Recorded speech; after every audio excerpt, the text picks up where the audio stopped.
That was a sunny day. Two friends were walking through the city streets. It was the day before their high school graduation ceremony. As he walked calmly down the street, an energy began to take over his foot, and without the slightest warning, his friend notices that he is falling. Without the slightest pretext, the boy seems to be fainting. He falls to the ground of the sea where he walked, but feels as if he were crossing space, sinking into a black sea without direction or control, until he falls into a desolate and fiery place, feeling as if he had fallen into hell itself. Afraid, he wonders what this is. Nearby, two creatures share a meal, until another one arrives to take what was theirs, taking the monster that was already there as its own dinner. Our hero watches from behind a hidden rock. In panic, he asks where he is. It was day 10, and the boy realized he was starving, and there was neither day nor night there, not even rays of sunlight. As he walks through the place, he finds a carcass with meat. Thinking that the only thing he can eat is this rotten meat left behind by monsters, he crouches there and starts his meal. While eating, he thinks not to vomit. If he doesn't want to die, he has to eat this. To survive, he knows he needs this and continues eating. And for that, he needs to adapt, but out of nowhere, while he was eating, a huge creature appears behind him.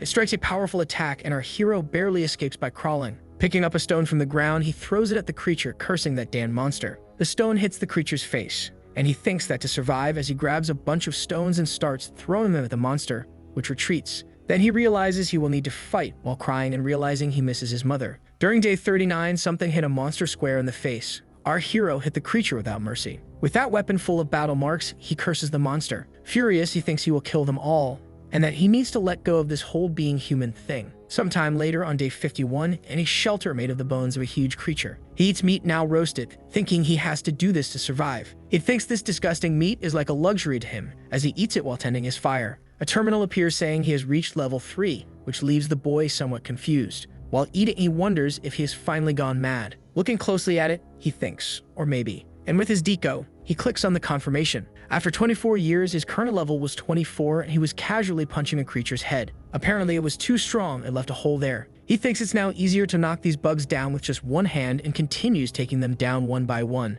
Our hero made a sword from a stone he took from a dragon knight and seems quite excited about that weapon. After 51 years, he tore off the head of a son of some kind of divine being, and sitting there, he thinks he had a pretty full day. Now it was already 365 days and 79 years, and he arrived at a very eccentric place, thinking that they had finally arrived and that at last the long wait was over and he would meet the demon god. The same bastard who took him to hell, quite satisfied with the situation, he thinks he won't lose anything by waiting. Our hero seems to be in the middle of a frantic battle, which he easily won as expected. A huge demon asks how he dares attack the demon god guardian of the gate, saying he will tear him to pieces and feed him to the monsters. The enormous monster strikes our hero with force. While defending himself, he asks why he doesn't just open the castle door and chill, and then he'll let him live a little longer. Daesung is surprised by something, and saying he's a cheeky guy, strikes our hero and throws him far away. He tries to get up from the ground, while the demon god says that he is the one who will die. Our hero charges at the monster as it prepares to attack. Without hesitation, Daesung prepares to strike, landing a precise blow on the monster. Then using its belly as support, he pushes away. Our hero regains his composure a little distance from the gate guardian.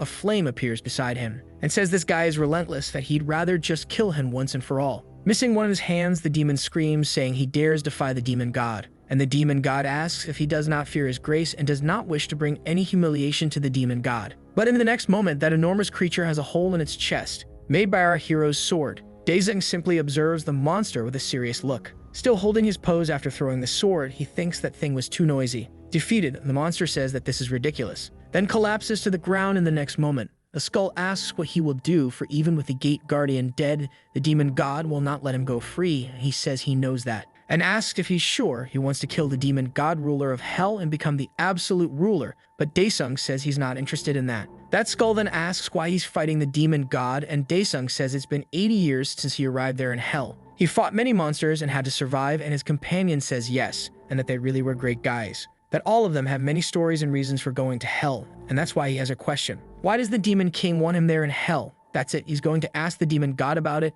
and the skull asks if he's an idiot, and why doesn't he just ask politely? Tells him not to do that, to go and beg now, bow and plead for forgiveness, and that he's going to ask questions. And our hero says no, that the price must be paid for taking him to this hell and making him suffer. He finally arrives in front of a huge castle, holding his energy-filled sword. He charges at it saying, "Let's go." And in the next moment, he seems to wake up in an all-white place, not understanding anything that's happening. Daesung opens his eyes, gasping. With difficulty, he starts to see something. And in the next moment realizes he's in a hospital. thinks it's been a long time since he dreamed of Earth, about 30 years, more or less. In terrible condition, he wonders why it's a hospital, realizes he can't move his body, and wonders if this might be a lucid dream, but unfortunately, he must be in a vegetative state. Suddenly, nearby, a tray with drinks falls to the floor. A woman seems shocked by what she sees. Our hero looks at her as best he can. Crying and trembling, she says her son is awake, while he thinks he doesn't like dreams like this. She hugs our hero.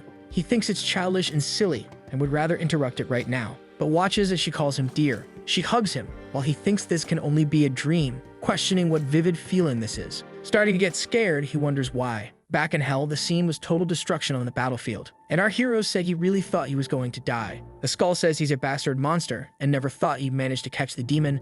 Da-sung curses him, saying he didn't hear anything because he was fighting. Says the cowardly demon intended to talk before attacking, and he tried to strike his neck after he tried to listen to him, and the skull says the body should be split in half. The skull adds that now that he killed the demon god, he is the absolute ruler of hell, and asks what he will do. A terminal opens beside him again, but this time an important question appears, asking if he would like to return to hell. The companion asks what that means, and Dae-sung can only ask Earth, "It's been 80 years since I fell into hell." The skull asks if it wasn't on Earth that he lived before going to hell, and our hero thinks that every day he prayed to be free of this cursed place. So there's no reason to worry about this crazy place if he can just escape. Then, having made his decision, he presses the button confirming. A light appears before our hero. He becomes curious watching that. And back in the normal world, a doctor with a flashlight asks if Da-sung can cure him, while he wonders if this is real. The doctor says he's been in a vegetative state for a long time, so it must be hard for him to move normally, but that he will get better with rehabilitation. With a trembling voice and in tears, the woman thanks the doctor very much, but he says it's all thanks to the mother's sincerity. Suddenly something happens and our hero lets out a scream.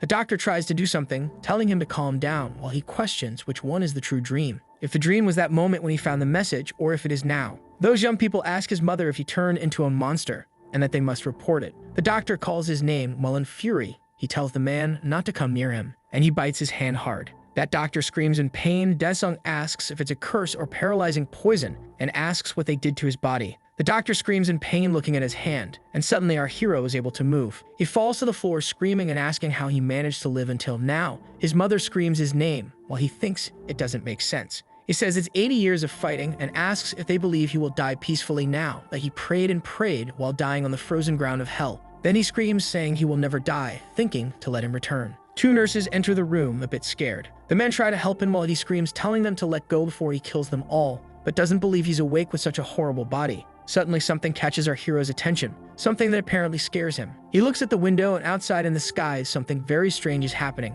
Being put back into the bed, he thinks that this is. A bunch of lightning bolts come out of that thing above the city, and Dae-sung thinks it's a wormhole, but why is that there? Han Dae-sung has returned to Earth. Screaming and fighting, he asks if the guy thinks he'll live after doing that to him and how he dares do it. One of the nurses injects him, and finally it seems he's fading, while ordering to kill them all. Almost without strength, he asks, "How dare you?" His vision gets blurry and he blacks out. Sometime later on the news, a reporter says that today at 9 in the morning in the sky over Seoul, a portal opened in that place, but luckily a group of hunters who were in the neighborhood managed to get there immediately. While our hero sleeps deeply, through the window we see that portal. At the site, someone asks the hunting team to report the situation. While someone eliminates a monster, the voice insists on calling the hunting team. Finally, he responds saying that the current suppression is complete and is in its final stage. Through the communicator, the person asks how much longer this will last, and the man responds that based on the situation of the hunting team, he believes they'll be able to withdraw in an hour. Then the boss orders to report immediately when it's over, and he'll take care of the rest, and to please take good care of the situation. Then the man on the other side confirms. The boss puts the phone in his pocket. While on the TV it says the hunting team responded quickly, and the portal is now in the disappearing stage. Waking up slowly, our hero thinks, wormhole, portal, hunting team. Excited, a man in a suit asks if that guy finally woke up. With difficulty, our hero asks, who? The guy asks if he doesn't know who he is, and Dae-sung says no way, but then says, Chanho. Then that guy says yes, it's Chanho, and asks if he's okay. Sitting up with difficulty, he says fine, while the guy says that he's been asleep for 10 years since he fell. Without showing expression, he thinks, 10 years? 10 years ago, on the day of high school graduation, the two friends were walking through the streets, until something strange happened to the boy. Someone who was in perfect condition suddenly collapsed, and he simply fell beside his friend, collapsing on the ground while his friend called his name, and since that day, he had been lying in a hospital bed for 10 years. With his eyes closed, he thinks 10 years, but I was in hell for 80 years. But in reality, it was only 10 years. Dae-sung says that's a relief, and his friend asks what he's talking about. but our hero finishes, saying it's nothing. Chanho says that anyway, his mother went through a lot during this time because of the hospital bills. He's been working 2 jobs. Smiling, he tells him to recover his body soon, because now he's in charge, and that he doesn't need to worry about work. He'll get a job for him. Without showing any emotion, he says that's fine. And sometime later, someone is walking with a wheelchair. His mother asks if the weather isn't beautiful today. Daesung thinks that in hell he fought to survive, but had no family and no responsibility for anything. And with this body that he can't properly move, he's just a burden. He thinks reality is as cruel as hell. Suddenly, our hero's mother gets scared, and 2 rough-looking men show up calling for the Abjoma. They ask why she isn't answering them if she's not going to pay back the money she borrowed, and say that if someone stays underwater too long, they'll die. Scared, she apologizes and says she'll take care of everything by next month. The man says, next month, how many times have you said that before? Begging, she says she promises this time to just give her a little more time, and the man curses, pulling her hand forcefully. He asks who said she could touch him, and says that if she borrows money from someone, she doesn't have to pay it back right away. He asks if it's because they talk gently and look nice. She says not to do that in front of her son, and that she really will pay them next month, so please go away. The man mocks, saying she's crying, getting embarrassed in front of her son. He adds that she needs to be beaten to obey, punching her in the face. Our hero gets furious right there, and full of rage, he calls them insects. One of the men asks what he said, and the other replies that he called them insects. Daesung continues and says they're bastards worse than insects. His mother, scared, tells him to stop, that he can't say things like that. The man grabs him by the shirt and says, that's it, keep making a mess. Crying, she begs him to hurry and apologize. She says he doesn't know anything, he's just a patient, to please let him go. That man says he doesn't care what he knows or not because all the money went to that bastard. Daesung then asks what he's going to do, calling them again bastards worse than insects. The man asks if his brain is awake and says his sense of reality is messed up. With a wicked look, he asks who the insect is here. The worm who can't keep his mouth shut. Daesung gets sent bouncing across the floor. The guy adds that it's better to crush an insect. Our hero tries to defend himself as best he can. Kicking him, the guy tells him to say that again. Cursing the men, Daesung thinks that if only he had his normal body back. The woman, crying, pleads with her son and tells the men to stop. Enjoying the moment, the guy says he told him to say that again. Daesung thinks they're a bunch of brats, that if they were in hell, these guys would be torn to pieces. Suddenly, a terminal appears in front of him, saying that the initial mission has arrived, asking if he would like to accept it. If he refuses, he will receive no reward. Our hero is surprised by that and thinks, arrival mission. Being beaten on the ground, he struggles to press the button. Just needs a little more. A terminal is open, but he has doubts it helped him endure 80 years in hell, because he was the only one. Lying on the floor, he sees the man who is hitting him. Wondering what's happening, he starts to get up. He realizes that everyone is frozen, as if time had stopped. He thinks that may have happened because he accepted the mission. On the terminal, it says it's the mission to recover the body, that he must reach the designated location within a maximum of 1 hour, receiving a restorative elixir and jade body. He wonders what this elixir is and also the jade body, if he would return to his original body. Looking ahead, he sees a red arrow full of energy. As he crawls, it spins with force. He thinks that instead of anything else, he must go there, and that he can return to normal, but he needs to crawl. Suffering and groaning, he follows his path. He curses his feet, and says that to think the one who conquered hell would be whining like this. He realizes that it won't be easy to reach the location in the given time, and this isn't something he can endure by willpower alone. You must have a cold heart because the system doesn't give him impossible missions. And the same goes for this mission, which tells him to go to the designated place. So determined, he commands himself to move. There's no saying he just has to walk there. He just needs to get there somehow. Suffering on the ground, he looks at the terminal and says this is so stupid that he can't believe he didn't realize it. With effort, he grabs onto the wheelchair, while time is down to just 5 minutes. Using immense strength, he begins to climb the thing. Trembling and straining, he doesn't give up. He thinks he has to endure and throws himself onto the chair with only 35 seconds left. Now in position, he realizes there's still time, but the clock shows 15 seconds. Then in the best way he can, he advances toward his objective, with only 9 seconds left. Totally focused, he continues the route, 6 seconds. Daesung gives it his all, but there are only 2 seconds now. And in the next moment, he crosses that red arrow, shattering it, when the time showed only 1 second remaining. Panting, breathless, he sees the elixir appear in front of him. And on the terminal, it says that the elixir will recover a small amount of the current status of the absolute ruler. Without any hesitation, he drinks the elixir. And in the next moment, he feels something different. He realizes the pain is gone, and that it's also giving strength to his body. He wonders if this is the elixir's effect. Time seems to return to normal, and that cowardly man looks for the boy. He looks around, asking where he is. Security guards appear, drawing attention, asking what they're doing there. As the men are approached, a Jumma runs to her son. That confused man wonders when he ended up over there. His companion tells them to get out. While he swears, they walk away grudgingly, looking back at the mother and son. Daesung watches the men walk away. Sometime later, it was already night at that hospital. He wonders how that terminal window appeared out of nowhere at that moment. Lying in bed, he thinks he tried to summon that terminal several times, although he gave up after getting no response.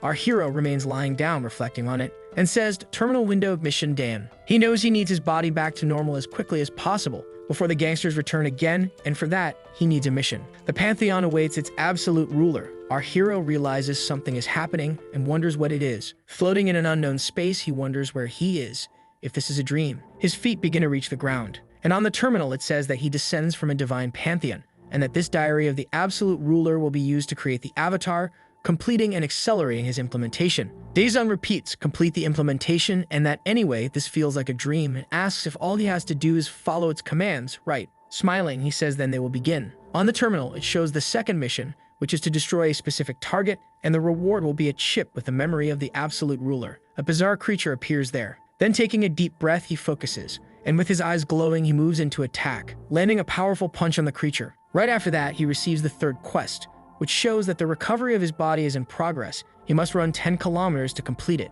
Daesung starts running, pushing himself as much as he can, and little by little, his performance improves. Sometime later, he receives a mission. Now it's already number 5. He needs to do 1,000 push-ups, and he'll receive another tonic with nutrients. Without thinking twice, he starts the mission. As he does it, the process becomes easier. On the terminal, it shows that the implementation rate is at 55%. Indignant, he says he's been doing this for 10 days and it's still at 55%, and that on top of that, the reward is always a nutritional tonic. He adds that he's tired of this and wants a proper mission. The terminal starts emitting a different sound and gives him mission 10. Practice like real life, he must defeat a target, and the reward is also a tonic for the absolute ruler. Daesung asks if the target is a screaming demon. A bunch of lightning bolts appear at that location, until a massive energy beam descends and hits the ground, and a demonic creature begins to emerge from within that portal, while the boy asks if that's also part of it. He remembers that he almost died to him in hell, and it's great to see him here. A huge creature appears before our hero. It already shows up roaring furiously. That enormous creature lunges our hero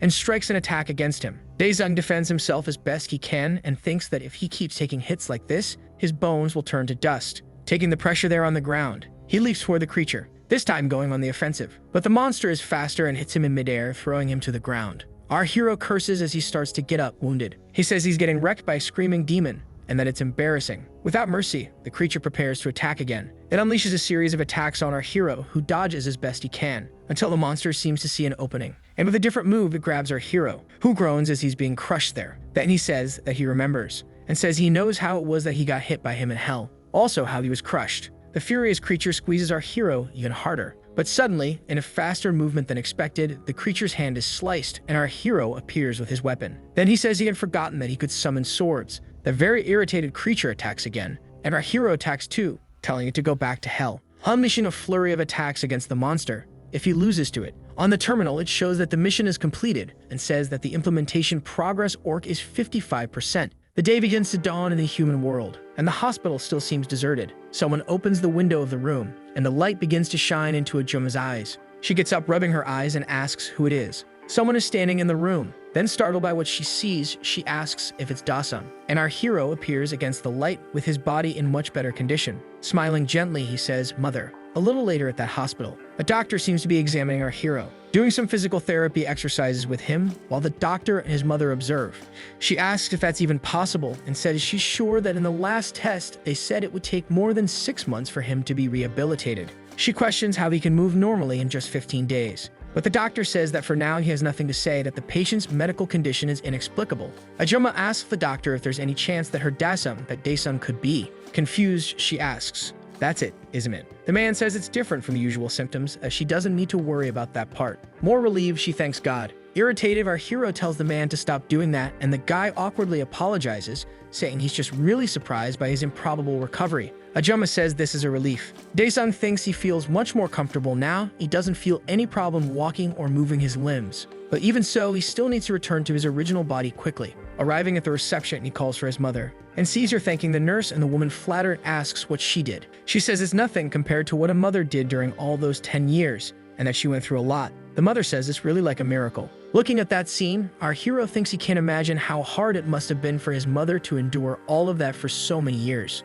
The nurse comforts his mother as she cries. Daesung feels the pain of that moment and thinks that he will protect her. Sometime later in the hospital bathroom, He stands in front of a mirror and says, "Pantheon." A terminal appears with the words, "Entering the Pantheon." And in the next moment, he's back in that alternate place. He asks if the implementation system can't be faster. And the terminal responds that he can freely select the difficulty of the missions and asks him to choose between easiest, easy, and medium. He thinks that somehow he's going to finish this all at once. Finally, he responds to the terminal, "Hell." On the terminal, it appears written that the difficulty has been adjusted to hell, and a surge of energy and rays begin to come out of the sphere. It begins to crack entirely, shattering into several pieces. From within emerges a person with a sword in hand. Playfully, our hero scratches his ear, saying that it's not noisy at all. That man looks at him with a malicious glare. And when he realizes the situation, our hero becomes a bit startled. Surprised, he says, "Oh, come on, no way this is." He realizes that one over there is him. On the terminal, it shows the absolute ruler Han Dasun, who is a doppelganger, and he must fight this target and win. Daesung appears to be in another dimension with his opponent. The boy explains that he receives something because of the absolute ruler of hell. The copy with his greatsword charges at the enemy. Our hero seems surprised by something and defends an attack from the other. Now with red eyes, the young man attacks from above downward. Another defense is made by the original Han. The copy pulls back, raising sparks that force Haesung to shield his face. He shows that he has become angry. The enemy charges again, giving no time for the other to strike back. It's another overhead attack, and the young man has already prepared his defensive stance. Another blow is, in fact, defended. Our boy notices that something there is a farce. The other seems quite excited about the fight. In the next moment, a series of strikes occur, and the original has to scramble to defend them all. However, one of the blows lands, leaving him wounded. Thoughtful, Han feels frustrated for not being able to handle the other's power and speed, and realizes that the longer the fight lasts, the more disadvantageous it becomes. The opponent seems ready to strike with his hand. It looks like he's going to land the hit. With an open palm, the copy makes a strong attack. In the spot where the attack hit, there is a lot of smoke, and the original is crouched there.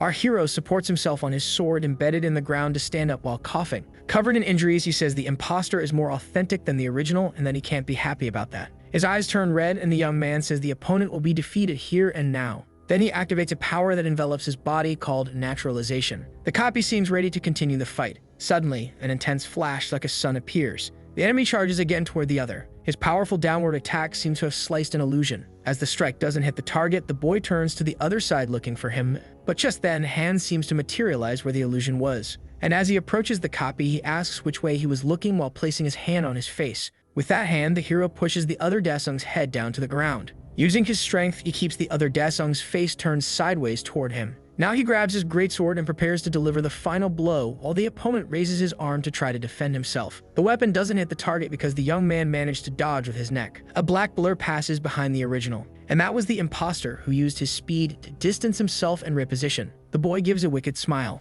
Then he activates a sinister power that looks like black waves emanating from him. Surprised, Han realizes that his copy also had the ability to activate the naturalization power. With both hands on the greatsword, the young man charges. The two exchange attacks, and the battle remains at a stalemate. Irritated, Daesung tells the other to stop being such a pain, and the blows between the two continue. Suddenly, something happens to our hero, and he looks upward. The copy manages to strike Han in the back. Our boy, angry, can't believe the opponent hit him. The other Daesung pulls the sword upward while still on his back, and in doing so, opens a massive wound. The boy starts to sweat cold. In the next moment, he is back in the hospital bathroom and seems exhausted and shaking.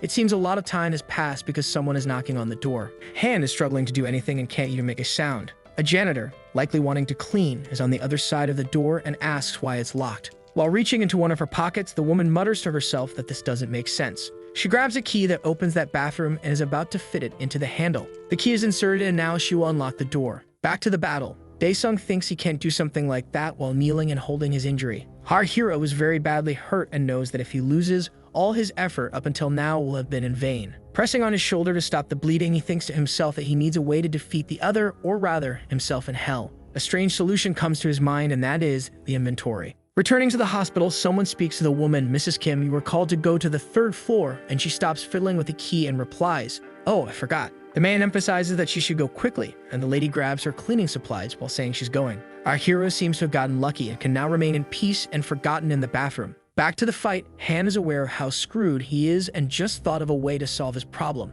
A terminal informs that the inventory is active. Then a blue circle like a portal opens beside our boy. The young man stretches out his arm and sticks it into the hole. His opponent seems ready for another attack, dragging his sword on the ground. Daesung tells him to wait and smiles, explaining that the fight isn't over yet. He thinks that this is an item he received as a reward for completing a mission. He stored it, and this is exactly what he needs now. The The terminal shows it's a nutrition tonic. It restores 20% of health stamina. He realizes that if it gives 20%, he can get back into the fight by drinking 5 of them. The opponent doesn't seem willing to wait and attacks him while he drinks the potions. Our hero manages to dodge at the last second and counterattacks with a punch to the monster's face. He is thrown back by the impact. Looking at his wrist, he thinks now he's ready. He reaches into the inventory again, thinking he doesn't want to waste time, so he'll get to 100% right away, grabbing a bunch of vials at once. While he's drinking, the opponent tries to kick him, but he manages to dodge even while drinking that stuff. He thinks that's the third bottle now. And again, the creature appears in front of him, attacking. But this time, our hero is forced to use his weapon and defend against the attacks.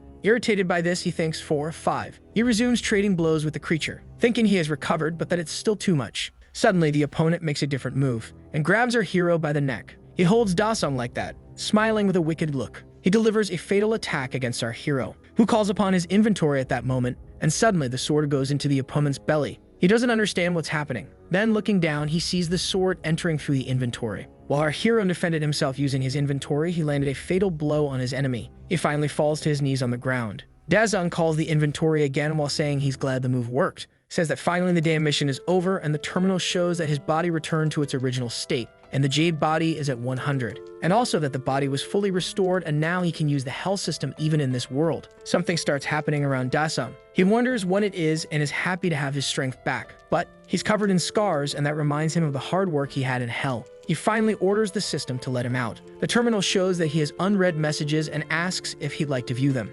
Dasung tells the terminal, unread messages, and then clicks yes there. It shows that Hell welcomes the new monarch, and Dasung, but the absolute ruler has returned to Earth. And taking advantage of the vacuum the monarch left, the Celestials sealed this place with the Stone of Earth. The demons captured by the Celestial Pantheon are anxiously awaiting salvation from their absolute ruler. He is surprised they're seeing this information and asks if it's asking for help. Smiling, he tells them that he fought for 80 years to survive those guys, and because he became the monarch. Then he makes an offensive hand gesture and tells them all to screw themselves, that bastard can go to hell. Shouting, he orders the system to let him out of there. Elsewhere, thousands of demons observe a sphere of energy in the middle of everything. Sometime later at the hospital, our hero is exercising, counting 50. He does a light push-up in his room. It seems he is not recovering his power. Suddenly, the door opens and the doctor and the boy's mother appear. They stand there in shock at the boy. The doctor says it looks like her son's an awakened one, and Ajuma says that last time he was different from the other awakened ones. He explains that at the time there were no signs, so he thought he wasn't, but there's no other way to explain this than that he awakened. Ajuma wonders how this could have happened to her Dasung. The doctor says that's all he can do for her, but otherwise suggests she should visit the association, so she thanks him for everything he's done. Our hero notices them at the door, later, already in the city. In the car, our hero thinks about awakening and the association. He thinks he pretended not to notice because he was focused on the mission, but he realized that his mother is hiding something. He wonders what the hell happened on Earth during the 10 years he was asleep, while observing parts of the city that are in ruins, in a more distant residential area. She tells him to go ahead and wait, that she'll be back through the door next to them, and our hero agrees. Inside, someone is taking money from a drawer. Dasung enters and sees a girl crouched there. Looking seriously at her, he asks, who? And the girl, caught by surprise, just stares at him speechless. His mother suddenly appears and says that he needs to eat, and asks what she wants to eat. She asks Jisoo where she's been, says she didn't answer the phone, and that she has no idea how worried her mother was. Our hero is surprised thinking about that name. He notices the empty drawer behind her, and in disbelief, Ajuma asks if she did it again. The girl hides her hands in her pockets, trying to cover it up, and without looking to the sides, he walks away. Dasung thinks that it doesn't matter how many years they were apart, remembering her calling him big brother, and wonders how he could not recognize his only younger sister. She says he seems to be in good condition, and that every day was hell for them. As she just walks past him, our hero stays there reflecting. Ajuma asks the girl where she's going again. Suddenly from the front gate, someone yells, telling their mother to open that door. Our hero looks seriously in that direction while the mother gets scared, and they say if she doesn't open in 3 seconds, they'll come in anyway. While kicking the door, they shouted to open it. Dasung just observes everything from inside. Meanwhile, in that quiet residential neighborhood, the 2 rough-looking men kick the gate of our hero's house, yelling for those bastards to open up. They shout, asking if she thought they wouldn't find her for leaving without saying a word, and Ajuma, desperate, begs her daughter to come to her. Still kicking, the man says he knows she's inside and orders her to open up. The guy asks if this is the house and says that bitch thinks she can hide again, and the other asks if they should break down the door. But suddenly Jisoo walks out of the house.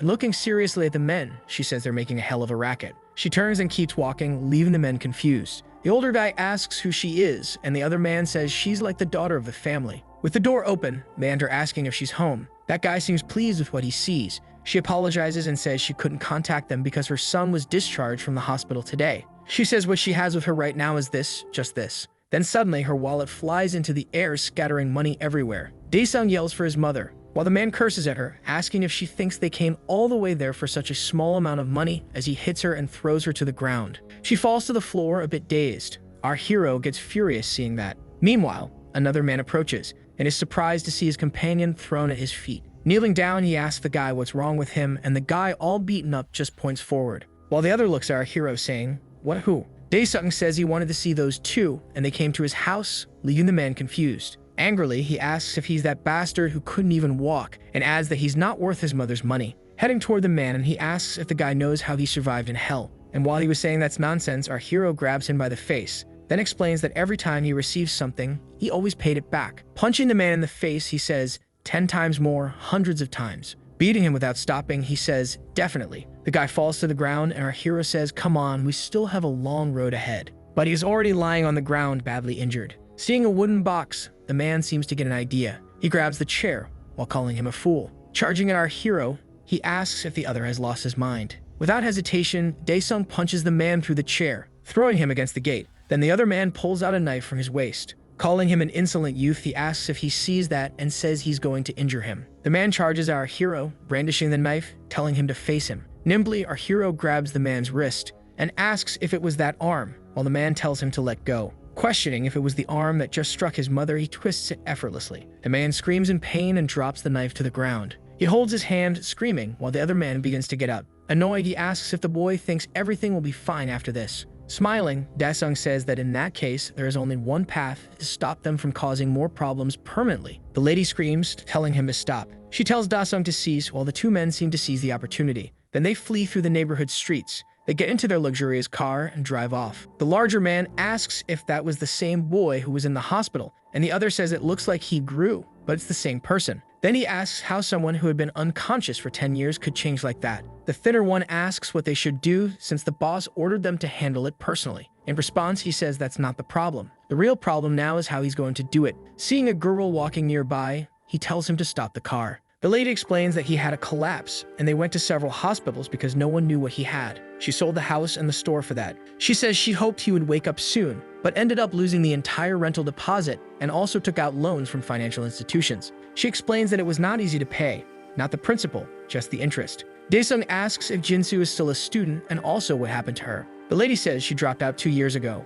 Last year, she got injured while working in a restaurant, saying she wanted to help. She says her sister suffered a lot working at a gas station during the day and at a convenience store at night. Tense, he says she should have stopped her and that she should go back to school. The lady says she tried, but her daughter needed to survive to help him. But she made no progress. Something happened a few months ago and now she just wanders around. Suffering from that, he asks why she didn't just abandon him. And the lady tells him not to say that because they are family. He stands there, reflecting on that, until a phone rings. His mother bends down to pick up the device. She says it's them, and the boy asks for the phone. Daesung asks what, there's still work to do? Not believing what he's hearing, he says, what? And furiously calls the men cowards. The gangster's car drives through the city streets. The man says they messed with the wrong person and should have been more careful. He tells him to get 100 million today and wait for contact, because he believes with the boy's abilities he can get that amount in a day. He says not to try anything if he wants his sister back safely. Daesung grips the phone angrily. His mother, tense, asks what is happening. Our hero says he's going out but will be back home soon. She tells him to wait.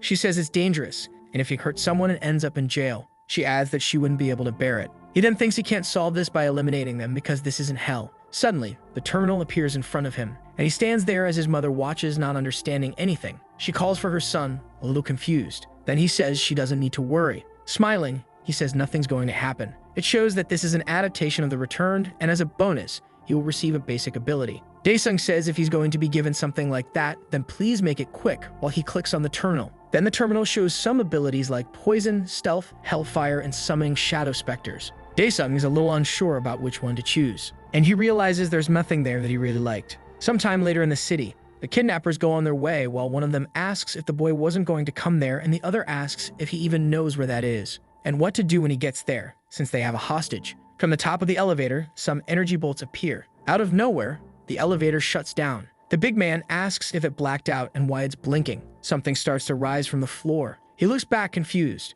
and startled he sees someone coming out of the floor asking what that is. Our hero appears there asking what he just said. Daesung says he said he wanted money, so he's there to give him that money. He clicks on the Summon Shadow Spectre option, and at that moment, a dark energy appears in his hand. Thinking that this seems like it will do for now, he uses the Summon Shadow Spectre ability. A black liquid appears in his hand. In the next moment, he squeezes it tightly. That liquid drips and falls to the ground. Then something forms right in front of him. He rips a piece of his clothing while remembering that fight he had. He tells it to track this blood and open a path for him. Then he throws the piece of clothing at that shadow. And shortly after, he is inside the elevator with the men and his sister. One of the kidnappers, irritated, starts an attack, but our hero just dodges the blow, grabbing his face right after, and slamming him to the ground, defeating the guy. That big guy calls him a bastard, asking if he's an awakened. His sister stays there listening, surprised. Daesung asks the man what an awakened is. As the elevator door opens, that guy tells him not to talk nonsense, calling him a bastard again. Yelling, he orders the guys to give the guest a beating, saying the bastard is an awakened one to go all in.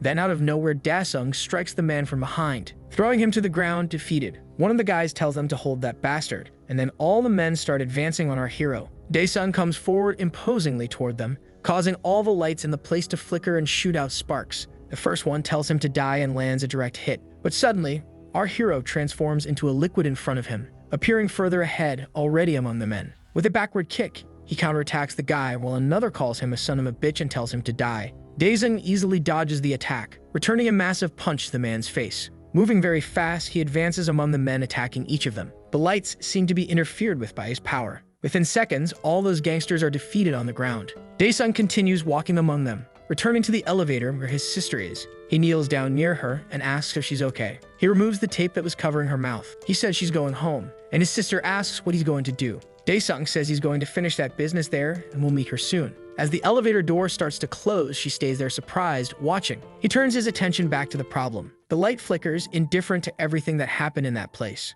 Several people are lying on the ground, defeated. There is a stillness there, not even a mosquito in sight. Someone appears climbing the stairs. The person climbs with hands in pockets, with the hood of the coat up, and still has one of the sleeves torn. He's a bit behind two other people. A rough-looking group is uncertain about something. The guy tells the group that the others weren't even cockroaches. The guys don't understand what the young man means by that. Our hero finds it annoying how quickly the rest of the group lost. Suddenly, a window shatters at the top of the building as if it had exploded. Someone is making a call on someone else's phone. A tattooed person picks up the device. That guy says on the phone that he already told them not to call them while he's in the sauna. On the other end, someone says there's a problem, to come to the office. Yelling, the man asks if by chance he's a dog and how the person dares to give him orders, but they say it's urgent and please come because there's a monster there. The guy stays there holding his phone tightly, very tense, and ends up crushing his device. Getting up, he finishes destroying the entire phone. Back at the building, there's a broken window there, and a few guys properly wrecked on the ground. In a nearby room with the door slightly open, our hero approaches another one of the bad guys.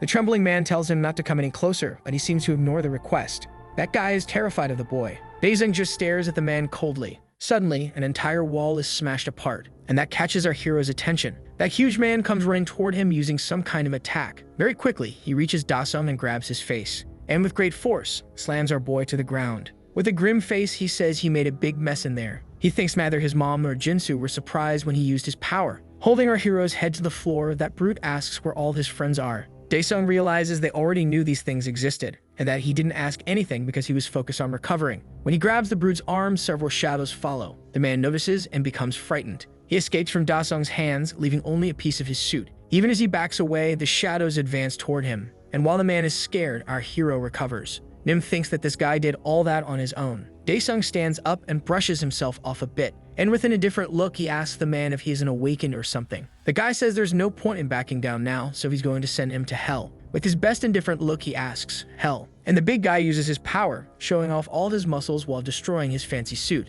Unexpectedly and very quickly, Daesung throws a punch at the man's face. That surprise attack completely wrecks the buff guy's face. He screams, asking if it would hurt less if he took his clothes off and got hit while spinning toward the wall. Smashed against the wall, he wonders how he was defeated like that so easily. Furious, he thinks this is unacceptable. But just as he was thinking of doing something, he takes a crushing stomp to the face. Stomping on the brute as if he were nothing, Daesung asks if that bastard knows what hell is. He says his family suffered a lot while he was gone. The man, knowing he has no chance, thinks this guy is a different level of awakened, and that the main thing now is to stay alive. Knowing he stands no chance, he begs him to stop, and asks to be spared, pleading if he wants money, or he can give him anything he wants. With that cold stare, our hero asks, money, where's the money? Pointing, he says it's in the locker just ahead of the safe. Daesung looks over and sees a locker there. He asks the man if he's serious, if he's giving it up. He hopes he won't go back on his word. Our hero walks over there. As he goes for the money, the big guy takes the opportunity to escape. Daesung just watches the man leave and tells the guy that he'll die if he doesn't get lost fast. The guy screams an apology. In the parking lot of the place, someone gets in a car. Nim, all messed up, says the kid is a bastard and that it doesn't matter if he's just a kid, he's going to kill him. Then out of nowhere, our hero appears right next to the man's ear, saying he forgot one thing, the password. The guy stutters, almost crapping himself in fear. Daesung says how important that is, and that the important thing is that he can visit the guy wherever he goes from now on. Then he speeds off in the car, screaming. On the rooftop of the place, a portal opens from which a bunch of money falls to the ground. Seeing all that cash appear, he thinks it's a total of 532 million won. Then wonders how long he could live with that, how many apartments he could buy in Seoul. In a regular busy store in the city, someone says they like that one, the new top-of-the-line foldable phone, and will pay 2.99 million won in cash. Daesung picks up a phone and asks, "This?" The seller says it's the latest model and also the most popular among girls, and that he'll sell it for 1.99 million won. Thoughtful, our hero says, "Girls." Adjusting his glasses, the man wonders if he overdid it and says that if he feels pressured, he has an installment plan. But the boy says he'll take it, leaving the man surprised. He adds that he'll take both, throwing a brick of money on the table. The seller looks very happy with that, thinking it's wonderful. The guy thanked the boy a lot. Back at his house in that quiet neighborhood, he arrives carrying his little shopping bag. Smiling, he sets it down on the computer table. Someone yells telling Daesung it's time to eat, but he replies that he needs to go out. His mother opens the door asking, "What, where?" But it seems he's already gone, and she keeps asking where he might have gone. Sometime later, already nighttime in the city. The night remains lively around there. Someone arrives at a local shop, and Chanho waves from a table, saying to Daesung that he's over there. Our hero smiles and waves back. Surprised, the guy thinks he looks like a different person than the one who is in the hospital. The friends enjoy a good dinner. They toast with their drinks, saying cheers. After drinking, the guy asks if he has any plans for the future. Daesung drinks and says, well. The guy says they're no longer immature high school kids, while it seems the drink is a bit strong for our hero. Then he asks how many apartments he could buy with 500 million won, and Chanho asks if he actually has 500 million won. But Daesung just chews without answering. Then his friend says that with that money he could rent a small apartment on the outskirts of Seoul. He asks how much it would cost to buy an apartment in downtown Seoul. Drinking his beverage, his friend replies that it would be around 2 billion won. Smiling, he tells Daesung to cheer up and says the world has changed since he went into a coma. But our hero just keeps drinking more, even though he seems to struggle a bit with the drink. Chanho says he heard something about him from his mother. It seems he had awakened. Daesung says that first he needs to understand what awakening means. Excited, the guy says he doesn't know because he just woke up. The night goes on in that pleasant city. He explains that sometime after he fell into a coma, portals suddenly began to appear. At first, these anomalies were discovered on a nationwide scale,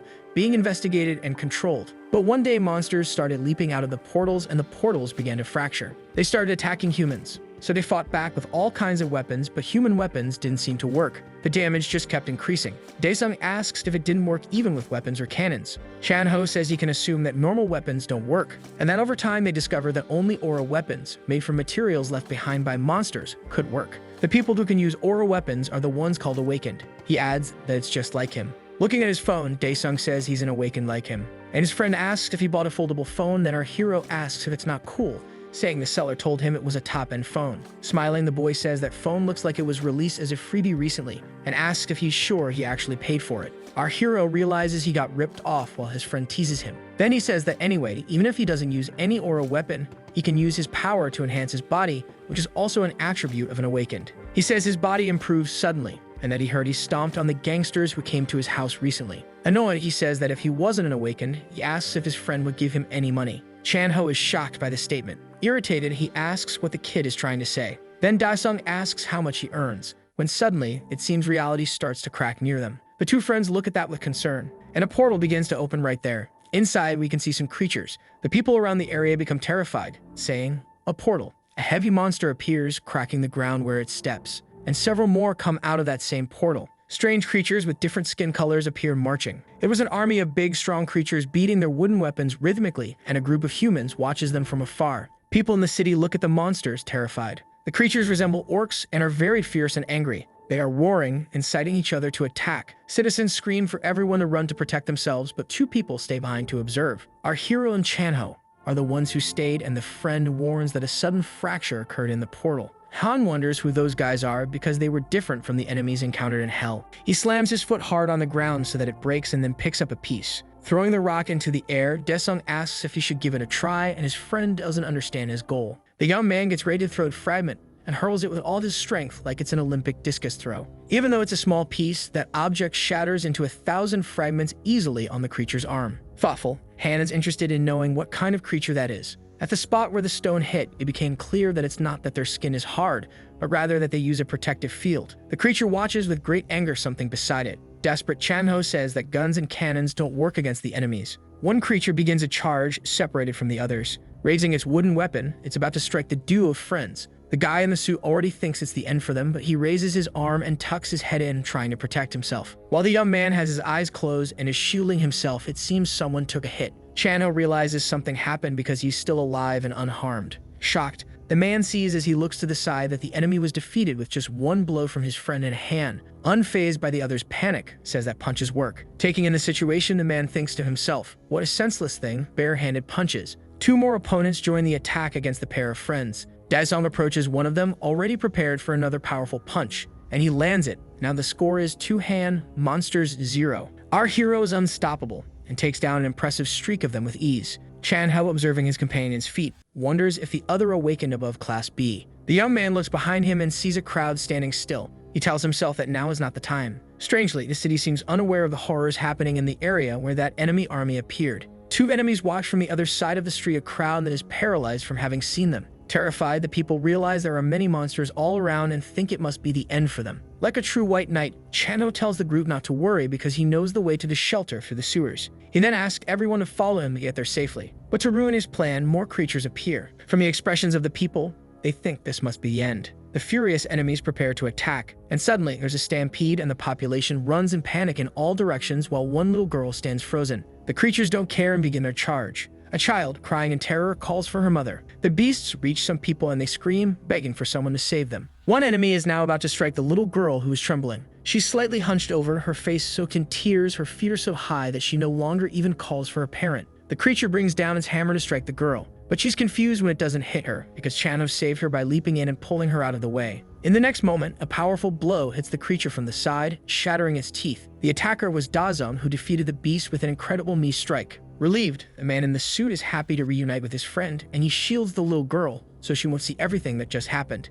That enemy falls to the ground like a tree with a loud crash, and the young man lands on his feet beside it. Han tells his friend he's still in the opening and urges him to hurry up and get out of the way. Chanho smiles in gratitude for the boy having saved both of them and understands he needs to get out of there quickly, while the child keeps crying. The man in the suit shouts for the people to hurry to the sewer because there's no more time. Meanwhile, in what looks like another part of the city, cars pass by on the street. Someone is using their phone to stream live so that others can interact, and the person asks if the others are seeing what they're seeing. The citizen is showing our boy destroying some enemies on the sides of buildings. In the chat, people are amazed by Han's performance and someone asks if it's real while others are shocked he's doing everything alone. The guy who's filming explains to the audience that he came down from the building he was in after hearing they were surrounded by monsters. The boy realizes that Daesung is in a dangerous situation, and he really is because new enemies keep appearing. The worker yells while still recording that there's one monster after another. Han didn't notice and took a huge hit to the torso, a blow that sent him flying and crashing into the side of a car parked nearby. Seeing this happen, the young man imagines there's no way to survive that hit. Our hero is sitting with his back against the car and his head lowered. Once again, the chat goes wild, also wondering if the boy is alive, and someone says they won't play a tribute song just yet. For a moment that feels eternal, Daesung still hasn't started moving and everyone wonders what will happen now. Elsewhere, the manhole cover is lying beside the entrance to the sewer. Down below, a desperate woman finds a child who seems to be someone she knows. The girl runs toward her and the woman is her mother, the same one the little girl had been calling for so much while they were on the street. Chanho feels grateful for helping her get there. The child apologizes for having wandered off, and the man in the suit feels like he fulfilled his goal of finding the mother. A man asks the young guy if he's really going to return to the surface, and for a moment he doesn't know how to respond. Then the boy remembers his friend, who is still up there fighting all those evil creatures. Our hero lies there slumped on the ground leaning against the car as the monsters approach. The creature gets closer, and he doesn't react. One of them looks at him with an evil glare. That guy tells Mim it looks dangerous, and in the chat they say it's the end, that the guy did his best, and may he rest in peace. Grabbing its club, the creature prepares to strike, hitting our hero directly. The boy watching covers his eyes so he doesn't see it, while the creature's attack destroys everything in its path. The monster is surprised by what it sees. The car is all wrecked, but our hero is gone. Suddenly, behind it, Daesung appears, hitting the other monsters. Then that guy says the big bro is alive, that it's really him. No way. Daesung thanks the creature, saying that thanks to it, he managed to restore his mana to a certain point. Smiling, he says, "No pain, I will give you a painless death," and charges at it with a swift move, taking down some monsters along the way. In the chat, people ask to zoom in because the image isn't very clear, and he thinks they're bastards, asking if they want him to go to hell. Until one of the viewers offers 5 million one more. The guy is shocked by that, thinking it's 5 million, or better yet, it's 10 million, while the chat goes wild. Nervously, he thinks it doesn't matter how good the money is. How could he go over there? While facing all those monsters, our hero thinks that mana consumption is no joke. Dodging a creature's attack, he prepares to strike, landing a punch on the monster's chin. Daesung rises with his attack, taking the opponent's head up with him. Nearby, the chat keeps offering things in exchange for a good photo, and others are just enjoying the video, until one asks for more information by email and says he'll pay for it. The boy seems to be doing very well. Several notifications start popping up on his device, while he says he's not going. The message says that besides the photo deal, if he can provide detailed info about the guy, he'll get a 40 million won bonus, so get in touch. Happy as ever, he asks himself 20 million elsewhere, in a tall building. Someone watches and says that just as the leader said, first it goes up to 20 million and then to 40 million in the future. Smiling, a man says the YouTubers are coming, and another says his clan is heading to the scene, so maybe they can join him. Smiling, he says he was a scout for a long time, but never felt like this before, and that guy is really strong. Back at the combat scene, our hero stomps on the creature and looks around at the other monsters. Those creatures seem scared of him. Mocking them, Daesung says the bugs are scared, when suddenly, something hits one of their heads. It was one of the big ones coming up behind. He stares down our hero defiantly. Nearby, the boy thinks that's a lot of money to turn down and begs the guy to look over there. From behind the car, hidden, he says that this is a once-in-a-lifetime opportunity. The monster points its finger at our hero, ordering the attack.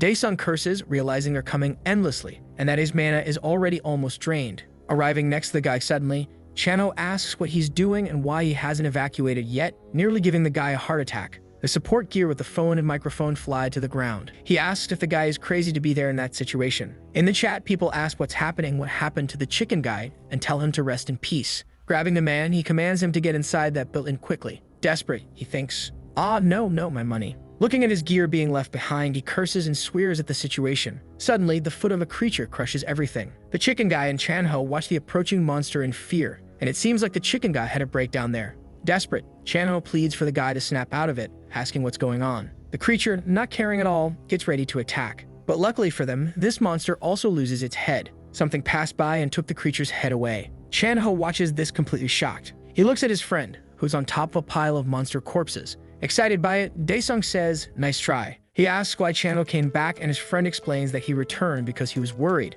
Daesung says he has somewhere to go for the next 20 minutes and asks if he can wait, and the guy says it's fine, the clans should arrive soon. Seeing our hero's curiosity, he says they can talk about anything he wants to know when he returns. On the terminal, it says the implementation was 100% completed. Due to the massacre, the Pantheon items can now be used in the present world, and asks if he wants to enter now. Our hero confirms on the terminal. Then a portal opens in front of him, leaving his friend shocked. He thinks the guy can open portals and wonders what the hell happened to him. Daesung walks through the portal, arriving on the other side in the Pantheon again. He says he can't believe his body turned out like this because of those fries, and asks it to tell him about the state of his mana. On the terminal, it says the mana of the absolute ruler is implemented at less than 10%. He thinks this sucks and that it wasn't the weapon's fault, then asks it to quickly tell him how he can increase his mana. Answering his question, it tells him to please organize the diary of the absolute ruler. After that, time and place will be organized into a quest with a proportional reward upon completion. Daesung asks if it means the diary he wrote in hell, and that he wrote every day to stay sane. On the terminal, it asks if he would like to organize his diary. Then he replies yes. Suddenly, a book appears before him. On the terminal, it shows that organization has begun. Energies begin to emanate from that diary. The organization process continues, while on the terminal, it shows that recording has begun. All events until now return to our hero. The diary suddenly catches fire, until finally the recording ends. Placing his hand on his head, Daesung says he feels sick, and asks if they could go back to the part about the mana. Daesung says, page 16 to the Forest of Predators. On the terminal, it shows page 16, year 575 days, the event is being recreated. He stands there in the middle of that place, engulfed in mist. Meanwhile, back in the city, Chanho and the chicken guide are going up some stairs. The guy thinks maybe this addressee is known as Hang, and that he recorded it. Then he calls the man's attention and asks if he has any idea where the hero Hang went. Chanho asks why someone said they pay him money for a picture of Daesung's face. The guy says nothing, when suddenly a loud noise and they look up. Chan-ho says there might be survivors on the roof, so they should proceed quietly. The guy keeps climbing when his phone rings. He grabs the device to see what it is. There it shows a message from Junyoung, the leader of the Seoul clan, saying that since it's the weekend, they'll be delayed in arriving and that they should evacuate the area quickly. Worry, he hopes his friend returns soon. Meanwhile, in that alternate world, Daesung waits. On the terminal, it says the forest of predators has been recreated, and due to the dimensional seal, information about this place cannot be shown. Our hero realizes he is very calm. On the terminal, it shows that the mission difficulty is medium, and he needs to eliminate the celestial beings occupying the forest, with the reward being a mana increase. He stands there wondering where they are and doesn't seem to notice the huge creature emerging. The being says it has detected an unidentified intruder and will remove it. Then from above, it launches a beam at our hero. Daesung manages to dodge the attack. As the beam passes, he maneuvers through the area, suddenly stopping further ahead. That grotesque celestial creature observes him. On the terminal, it shows that it is the White Colossus of Justice, a mechanical life form, and says this is an autonomous weapon created by the beings of paradise. Our hero repeats beings of paradise while observing that thing. The enormous monster charges again, attacking. The fist of the celestial creature hits the ground but misses. Thinking he's running out of time, he decides to end it quickly. He lands a massive blow on that creature. His attack completely cracks its face, throwing it flat on the ground afterward. Daesung lands on the ground right after. But it seems it's not over yet. From one of the celestial weapon's hands, elongated fingers extend toward him. Daesung just watches the attack approaching. Thinking that it's annoying, he decides he'll crush it completely. Then he gains momentum and charges toward it. The celestial monster attacks him with its stretched limbs while he keeps advancing without being hit. While those things come at him, Daesung prepares his attack against the weapon of heaven. This time, he hits the monster right in the stomach. Our hero punches a hole through that thing, finally breaking it into several pieces. The Colossus collapses to the ground in a cloud of dust. Looking over his shoulder, he says, "Okay, next." A red sphere emerges from the remains of the creature, when suddenly something catches our guy's attention. Back on Earth again, Chan-ho and his companion reach the top of the building. They open the door and find several dead people there. The guy looks at it worriedly, while the boy behind him seems terrified. The two look at that pile of dead people on the rooftop. It seems one of them is in a dire state, but still alive. The boy asks if that person is still alive. They run to the man leaning against the ledge. Chan-ho crouches near him and asks if he's okay. With difficulty, the man says, "Could." The guy pays attention to him, asking what. Then he completes by saying, "behind." Chan-ho is shocked by the revelation of that last word. And from atop that building, a huge demon watches him as he swallows hard. The monster looks at him with an evil gaze. The attendant says he needs to move him, but Chan-ho says it's too late and that he must stay still until told to move. Saying yes, he asks what he saw. And when he realizes what it is, he's terrified. That huge demon continues to watch them. Chan-ho tells him to wake up and jump to the door when he says now he doesn't want to be torn apart there, so he should get a grip. Still very scared, the boy comes to his senses. That huge creature roars from above and suddenly jumps down. Then the guy yells, "Now." Meanwhile, in the forest of predators, our hero observes that red sphere full of energy. Wondering what that is, the sphere says it's beginning its self-restoration. Daesung gets worried about that and questions restoration. It says the restoration is at 10% and the analysis of the intruder's attack pattern has been completed. The performance of the main body will be improved. Running very fast, Daesung charges at the monster. Getting close to it, he prepares a big punch, and then hits the red sphere squarely. With the power of the attack, he opens a hole in it. Then he jumps over the sphere, landing directly on top of it. The terminal shows that the restoration progress is at 3%. Within a different look, he scoffs, saying the thing is annoying, and begins attacking it again. He continues non-stop using his power. On the terminal, it shows the restoration is at 40%. Daesung keeps punching until the object begins to crack, but the terminal still shows that the restoration is at 55%. More and more, the sphere cracks, and the restoration doesn't stop now at 65%. Several error messages appear amidst the chaos of energy beams everywhere. The restoration is at 30% while our hero keeps punching relentlessly. Angrily, he throws a punch yelling for that thing to go to hell. But suddenly, the beam of energy comes toward him, and he manages to dodge it just in time. Looking at the place it came from, he sees 3 more celestial weapons approaching. Those things look at our hero, and on the other side, there seem to be more of them. Then several beams begin to cross the air. Daesung skillfully dodges, jumping off the sphere. With an acrobatic leap, he avoids the energy beams. Landing on the ground, he starts to regain his composure.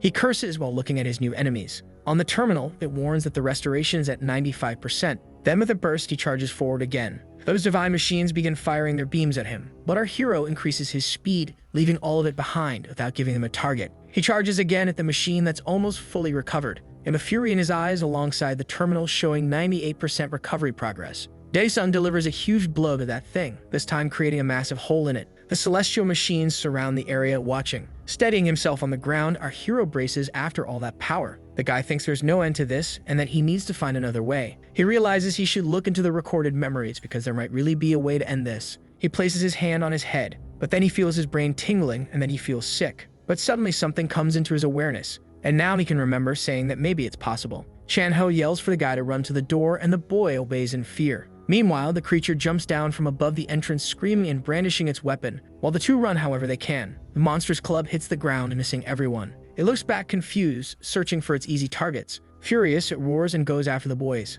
Already inside the entrance, Chanmo tries to hide while the monster approaches. That thing shoves its huge hand inside, trying to grab them. Terrified, they try to back away as best they can. The creature's sharp claws retreat, scraping the ground, while they stay there quietly, trying to hide. Panting, Chanmo says it's time to go down now. Somewhere else, something heavy hits the ground, and those celestial machines continue fighting against our hero. The monsters keep attacking him relentlessly as he moves forward, dodging. Those creatures persist but can't land a hit on our hero. Daesung keeps advancing, thinking he just needs a little more. Using the trees, he gains more momentum. Stepping on one last tree, he hits a final burst, spinning through the air. He continues flying through the air, focused, until he reaches a specific point, thinking that's the place. He keeps running in the opposite direction of the creatures, until reaching a point he stops. He begins to compose himself at the place he arrived, and from a distance, he sees those celestial creatures approaching. The heavy monster breaks the ground as it walks, and they form an arc around our hero. One of them says it is at a safe distance from the target and will begin the attack. Mocking them, our hero says they took a bit too long, calling them damn bastards.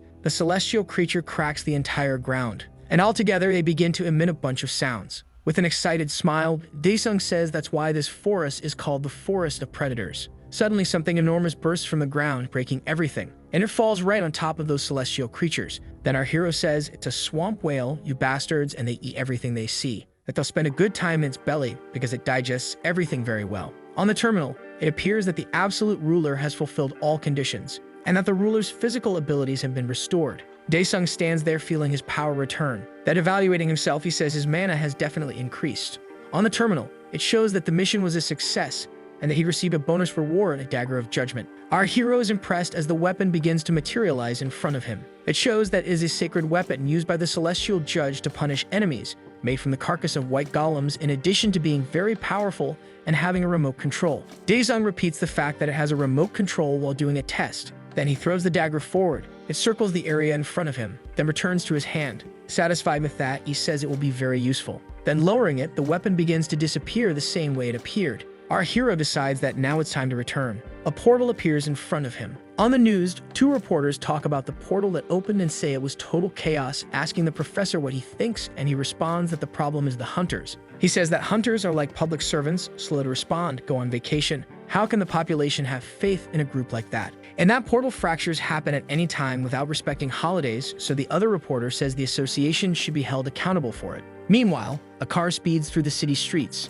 and someone inside watches the interview on their phone. Very irritated, a man says they're crazy, and that hunters who belong to an association don't earn as much as the clan folks. He continues saying they're not prophets, that there's no way to tell when something will happen, and calls out to his brother beside him. The well-dressed guy tells him to stop whining, that if they can't get through this, there won't be a team, especially since he's their leader. He keeps staring at the phone, annoyed, until a breaking news report appears saying a mysterious hunter showed up and took care of the whole problem at that location. Meanwhile, the car continues on its way, and somewhere else the chicken boy says, scared, that it's terrible how many dead bodies were on the rooftop. Chan-ho says he doesn't know, but that it's terrible, and that now they need to wait for a rescue. Suddenly, a very loud noise startles the two boys. They peek over the counter where they're hiding, and it seems like the whole place is shaking. Chan-ho wonders if the hunters have arrived. The next moment, there's a massive crash, filling the area with dust. They try to protect themselves from it. Scared, he thinks it's the monsters. Then Daesung appears saying he's starving and that they shouldn't get in his way as he steps on what's left of that creature. Relieved and happy, the boy calls out his friend's name.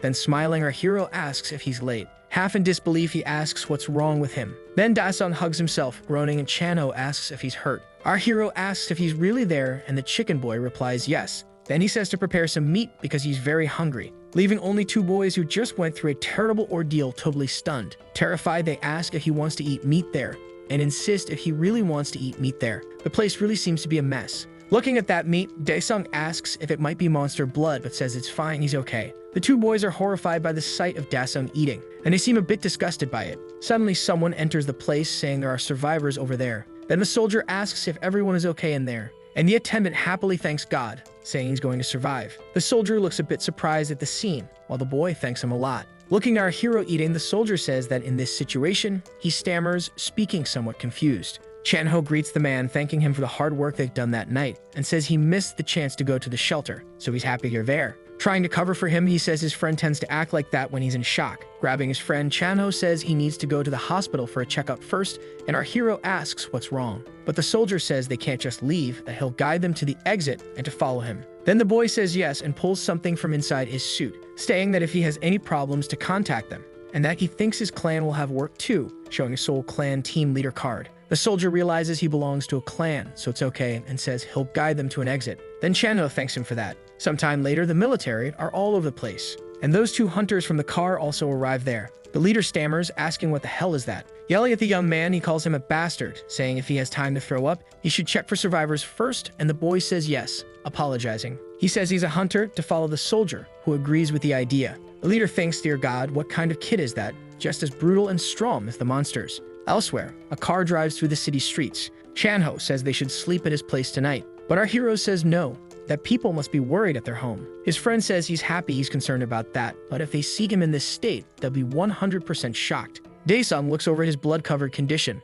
then says he'll contact his mom and his friend so they can get cleaned up and eat some chicken. Sometime later in a tall building, our hero looks surprised by something. His friend tells him to clean up and come back, that he's going to order some chicken. Sometime later, the feast is served. Surprised, he asks what all that is. Then Chan-ho says it's been 4 months since he had meat, so they should eat well today. Dae-sung asks if he said he made a bunch of money, and he's right to think he's a hunter. Remembering the conversation they had earlier, the guy says he's correct, and that in today's world they're not much better than scammers, and that's what people say. Then he asks why, if he's thinking of becoming a hunter. Our hero just makes a noise with his mouth full, and Chan-ho says that's well thought out, that if he goes to an association and makes that decision, he'll probably become something above rank B. He says that if he does well, he can guarantee he'll reach rank A. Dae-sung questions rank B, rank A, and his friend explains it's a classification, and that if he's rank B, he can join a big association or clan, makes around 3,000, but if he's rank A, things are even better. Curious, he asks if there's anything above rank A, and his friend confirms that yes, there is. There's only rank S, and that there are only 5 of those, just 5 among 2 million awakenings.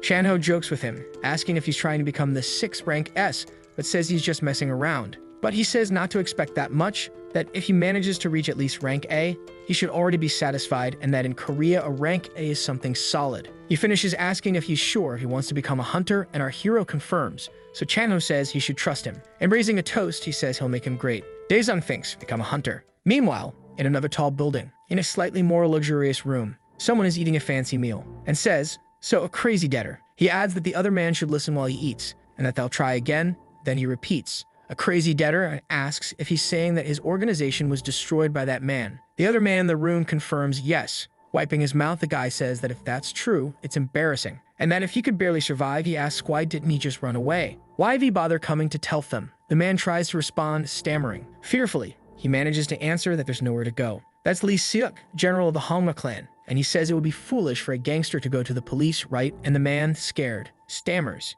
yes, yes. He questions why he's been trembling so much since earlier, and if it's because of this gangster looking at the man who's dead on the floor. That guy is dead there, and parts of him are missing. The gangster looks at it, trembling even more. The general remains there with his hand on the man's shoulder while he watches the scene. That gangster begs, pleading please not to kill him, and that leader says it's fine, that they just need the money they were supposed to collect, while the guy only stammers. The general says it doesn't matter how much the office was robbed, that he still has hidden funds. But the man says he doesn't know because he was in the back. Very tense, the man says that's the truth, please believe him. That general just watches closely, and smiling he says yes, that he believes him, and the gangster says yes. Stammering and sweating a lot, he thanks him. Then the general says he's grateful too, and suddenly, using energy, he smashes his head. The man looks coldly at the gangster as he does this.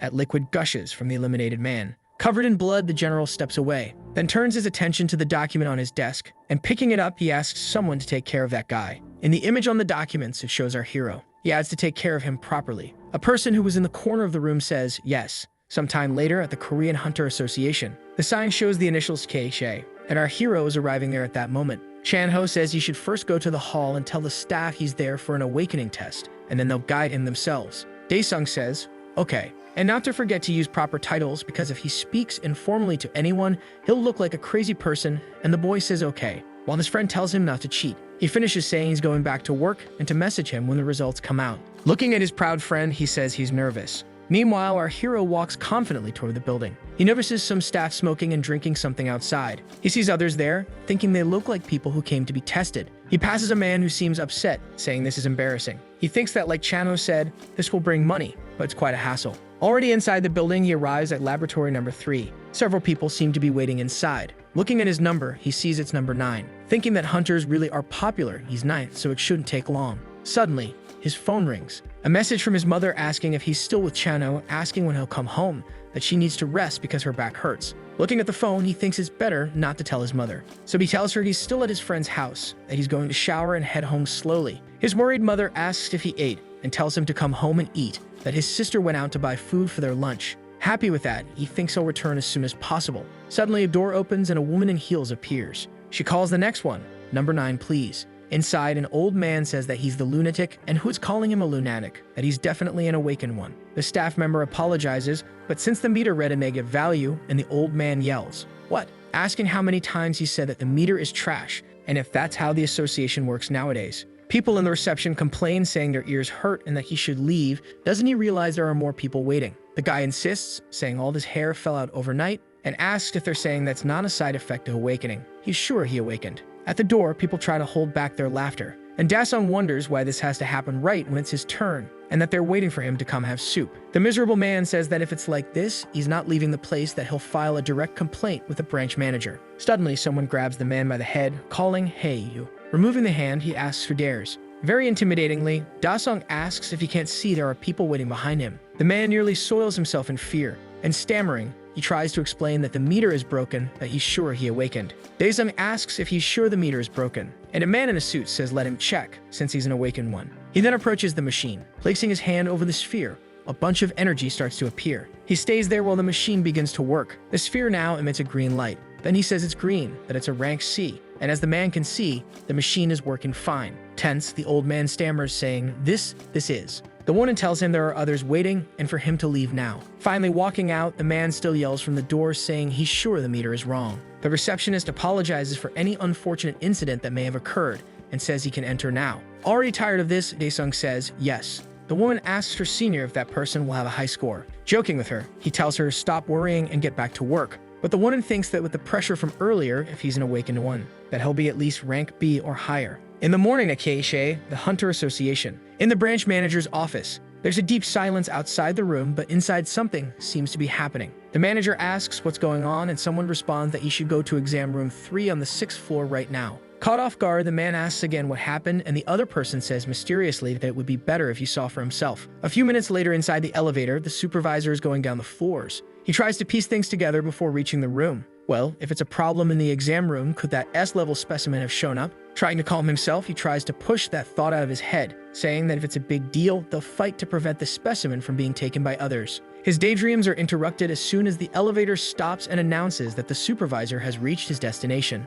On that floor, a group of people is observing something, and one of them says it's the first time they've seen that kind of thing, and another asks what day it was. The manager arrives in the hallway and finds it strange that everyone is just standing there. He starts approaching and asks to be excused as he makes his way through the crowd. When he gets close enough, the man is shocked by what he sees. On top of a stand, a glass object is broken and emitting smoke. Looking more closely at the entire environment, 2 other glass objects are also broken. The man in the suit observes and says, "What the hell?" A visibly nervous employee approaches while adjusting his tie, and the manager asks what happened there. The 2 men direct their gaze toward our hero, and the young employee begins his explanation. "That person over there placed his hand on the crystal ball," says the young man, while Dasung remains silent. He says that at first the color of the crystal showed some variation. We get a brief glimpse of the object's reaction moments before. Han asks if that's normal while the ball displays mists and shifting colors. An employee explains that yes, that happens sometimes, but something strange is going on. Suddenly, the crystal presents several cracks.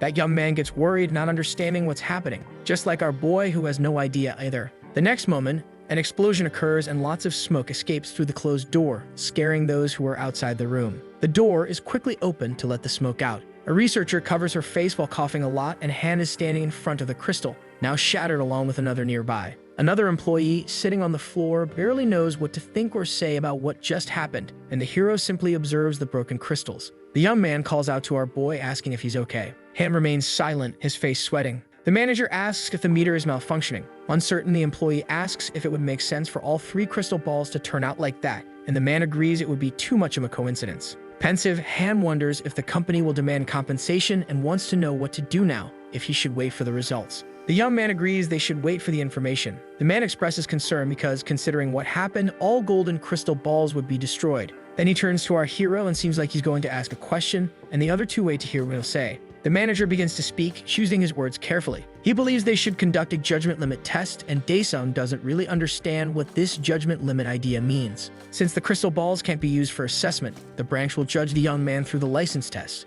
And the man concludes his explanation by saying that this is the system that determines the final classification. Our boy asks if that test is reliable. The young employee says that this classification is based on the clarity of certain conditions and asks him to feel at ease about that part. Han understands there's nothing he can do and confirms that he understands the situation. Making a respectful gesture to the young man, the chief asks him to take care as he leaves. Daesung exits the room and walks quietly down the hallway. The manager puts a hand to his head, saying he can't live with his name. "Mr. Manager, the crystal ball meter is responding with energy from another world," says a researcher, and the man agrees, asking why. The woman adjusts her glasses and begins to say that perhaps something isn't exactly in a specific way. The otherworldly energy that Han possesses within him is limiting the function of the crystal, and because of that, it caused them to explode. In the middle of the woman's explanation, the other employee sneezes. He quickly apologizes, but the researcher gets annoyed at being interrupted. The manager asks if what the woman meant was that our hero is an SS class, and she believes that to be the case. The young man agrees with that conclusion, saying that the world feels fantastical these days.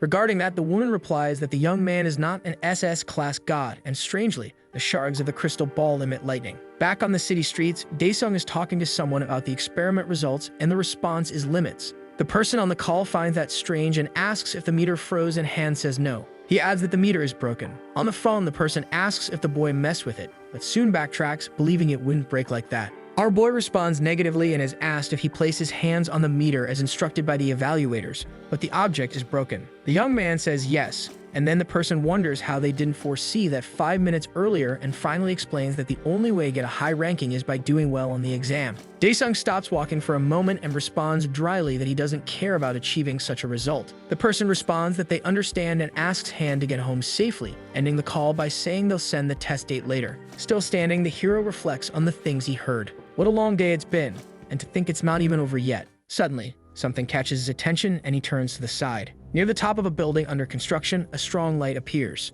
Someone has just taken aim with a sniper and fired at the young man. The assassin looks down at him, thinking he doesn't seem that strong after all, and that it doesn't matter. No matter how strong an awakened one is, it only takes 1 bullet to pierce through. She places her finger on the trigger, while observing him through the scope. Startled, she realizes something. She thinks she doesn't stand a chance and wonders if she's been discovered. That can't be. No active hunter has ever been able to see her. There's no way someone who looks so pathetic could detect her. Looking at the girl, our hero tells her to look over there. Irritated, he says, right here. Still in disbelief, she thinks, nonsense, what, he noticed me, and I can even hear his voice from the street. She decides that first and foremost she'll retreat, but suddenly hears a voice in her head telling her to shoot, and that frightens her. Nervous about the situation, she fires. The projectile heads toward the boy. As he looks in her direction, suddenly, an explosion happens at the location, and a cloud of dust rises there. Excited, the assassin says she got him, but suddenly sees something that surprises her. Daesung is in the same spot, surrounded by a hole around him. She thinks it can't be, that it's nonsense, that this isn't a regular bullet, it's an aura bullet. Down below, our hero keeps staring at the girl. Frightened, she wonders what the hell he is, and that there's no time. She needs to get out of there. Dropping everything, she starts to run away. But suddenly something comes flying toward her, hitting her leg squarely. She screams in pain from the blow, and collapses to the ground, unable to continue. In an instant, our hero is already up there looking down. Terrified, the assassin looks at him. He apologizes but says her bullet hit him right there, though it didn't manage to kill him. The weapon lodged in the girl begins to disappear, as she draws another hidden weapon. Quickly getting up, she already has the gun in hand. She asks if he said he's okay after being hit by her aura bullet. Tense, she asks where he came from. Daesung then replies that he came from hell, and she, confused, asks, what? Then he introduces himself, says his name is Han Daesung, and that he came from hell. The assassin screams that that's nonsense, calling him a monster as she fires her weapon. She lands several hits on him, screaming repeatedly for him to die. From the top of the building, she can be heard yelling, "Drop dead." She keeps shooting until she runs out of ammo. Where our hero stood is now covered in smoke from the shots. Very tense, she wonders if he died. But out of nowhere, he appears behind her, asking, "Die from that?" While she thinks she was sure he had been defeated. Suddenly, a bunch of shadows appears at the scene. Terrified, the assassin asks what the hell that is. Then, in a swift movement, our hero grabs her and slams her hard against the wall. He holds her there while she feels his strength. When several shadowy hands appear behind her, that shadow creature full of hands and eyes appears, terrifying her, and saying various things like, "Let's play, hate, disgust, what is this?" and more disjointed phrases. Desperate, she asks what the hell that thing is. That thing grabs the woman and she starts going into shock. He asks if she's going to faint without saying anything. He notices a few things on the ground, and bending down to look says he doesn't want to kill her. He looks inside the guitar case and finds more things. He finds the document along with photos of him, his sister, and his mother. Then he drops those bullets on the ground and tosses one at the girl's head. She slowly begins to regain consciousness and screams in despair as she realizes that reality once again. Daesung tells her to answer the question and that he will kill her if she makes noise or says nonsense. The boy looks at those photos of his family. Then he finally asks who ordered her to do this. The assassin thinks she can't say anything about the Hobma clan and that it's that gangster. She thinks he was declared missing and wouldn't know about it, so she says Kim Sung-yeon, and Daesung asks who that is. She says they're the muscle of the private loan organization he destroyed recently, and that he stole the vault from that bastard. The boy asks if it was the 500 million, and she thinks she did it, that as soon as she gets out of there. Then she continues, saying to let her go, and she'll tell him where he is. At that moment, Daesung throws that bullet at her, with such force that it pierces her shoulder, opening a huge hole in it. She screams in pain, cursing and asking why. With difficulty, she says that she told him that she already told him. Daesung says it's not normal for an assassin to give up sensitive information that easily, and if she made a mistake, he'll kill her. Frightened, she thinks that was way too fast, and what should she do now? Finally, our hero says, "Okay, now for the last time, who ordered you to do this?" The assassin thinks that the job failed anyway, and even if she survives there, she remembers that guy blowing up his subordinate's head, and concludes she'll be killed by the psychopath from the Hama clan. So it doesn't matter where she goes, she'll die. If she's going to die anyway. She asks if he thinks she'll say anything that he can ask 1,000 times and the answer will be the same. Curious, our hero wonders if she's using a self-destruction. The assassin screams, telling that bizarre monster to go to hell. But suddenly something happens and a hole is blown in her at the same time destroying her hand.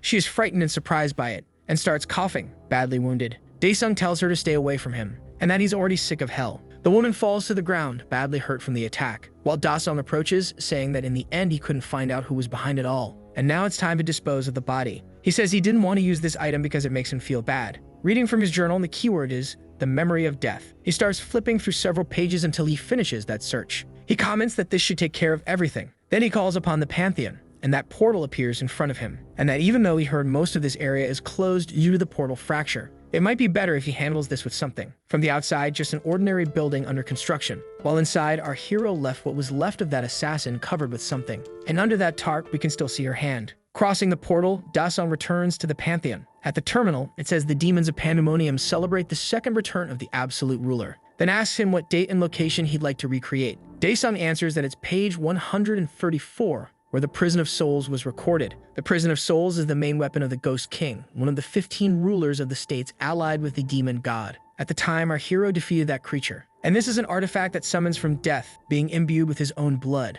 When he first arrived at the Prison of Souls, he thought he could finally fight comfortably, but his summon was weak, and he couldn't use it properly. On the terminal, it shows page 134, year 37 and 98 days, asking if he'd like to recreate this in the Pantheon. It says that unlike in Hell on Earth, he can use this to dispose of bodies, and then he orders to recreate it. Daesung confirms this on the terminal. Then it shows that the recording location is the River of Death, and it is being recreated. Everything around him starts to change. And in just a moment, he is in a desolate place. That place is the River of Death. A bunch of souls circulate through the area. He thinks that on the other side of the river is the territory of the Ghost King, and that in the past there was a boat there that could be used to cross, but now there is no boat, not even wooden planks, and besides, you can't just swim across it. Just dipping into the water, your body would be disintegrated by death. On the terminal, it shows that the mission's goal is to defeat the celestial things occupying the river, and the reward will be 50% implementation of the Prison of Souls. Suddenly, someone says they detected an unidentified intruder, and that they're awaiting removal approval.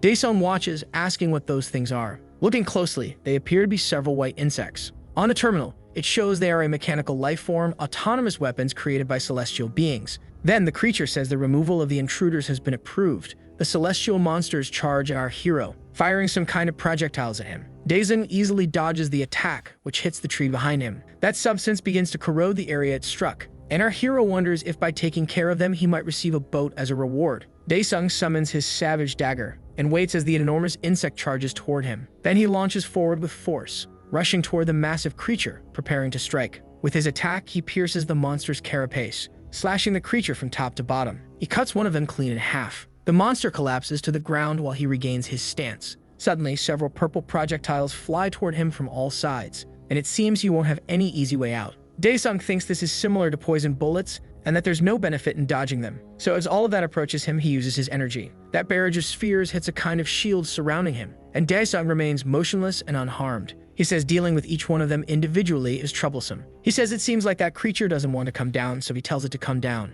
and unleashes a powerful attack, breaking everything around him. That creature tries to cling to something, but everything around shakes a little, and in the next moment it begins to fall to the ground. Thinking it's over, Daesung quickly charges at it, and rushes through them, retaliating against each of the celestial creatures. Then he destroys their cores, grabbing one of those energy spheres with his bare hands, and crushing it like it's nothing. On the terminal, it shows he completed the mission and the necessary conditions, so the implementation of the Prison of Souls is now at 50%. Then it shows that the rewards have been granted to the absolute ruler. He simply watches as the terminal closes. A flame of energy appears before him, then an object appears within it. And on the terminal it says he received the Blessing of the Worm, which is an armor that makes him immune to death energy and reduces physical damage. Reading it, he says he'll be immune to the energy of death. Then a confirmation appears asking if he wants to wear the blessing, and that if he wants to wear it again later, he'll have to use his willpower. Daesung wonders if this is telling him to swim. That river of death remains turbulent, and rising from the depths, our hero emerges from it. Coming out of the river, someone in armor appears, and our hero appears wearing armor that covers his entire body. On the terminal, it says the demon beast admires his swimming skills, and the demons of Pandemonium apologize for not being useful to the ruler. Soaked in that wine-colored water, he tells them to shut up if they know. A strong golden light appears before him, and that light floods the entire place. Sometime later, in the territory of the Ghost King, our hero finds a desolate place. Looking around, he says there's no one there, at the old castle where the Ghost King lived has disappeared. On the terminal, it says the beasts of Pandemonium apologize for the disappearance of the Ghost King's sacred castle, and Daesung tells them not to state what he already knows. He says that although the main mission was a side quest, he asks if there's a way to reach the castle through another side mission. Then he continues on his path, alert to everything around him. Suddenly, a loud noise and pieces of things flying through the air. Something huge begins to emerge from the ground. It keeps rising from the earth without stopping. Daesung watches carefully, focused on that unusual situation, until in front of him, amid all the dust, a colossal monument appears. On the terminal, it says it's the celestial obelisk, made by celestial beings with divine stones, serving as a place to capture and imprison wandering ghosts of the 9 heavens. At the top, a celestial glow appears, and a fiery energy shoots out from the gate. Daesung asks if going through there will start his next quest. On the terminal, it says it's the second mission, and he must destroy the celestial creatures created by the obelisk to receive 100% of the Prison of Souls, a rune, and contribution points. Suddenly, a bizarre creature appears. The armored enemy stares at our hero, who looks back, wondering if that could be. The creature looks at Daesung with an expression of fury, and Daesung wonders if that would be the general commander. Since it belongs to the demon category, he doesn't believe they are hostile to him. Meanwhile, a bunch of those creatures charge in his direction. Our hero shouts, telling the bastards to give up, and manifests all this power right there. The demons stop watching him, and the terminal says the demon beasts beg forgiveness for betraying their comrades. The creatures roar, challenging their opponent. Then they continue advancing against the King of Hell. Our hero begins attacking the monsters, landing a direct hit on 2 of them. Daesung thinks it seems like they don't have an internal core installed, and wonders if it might be because of the pillar. From the base of the obelisk, that sea of creatures keeps advancing. Then our hero uses the blood naturalization skill while thinking about that pillar. On the terminal, it says that this skill transforms him into half human, half demon.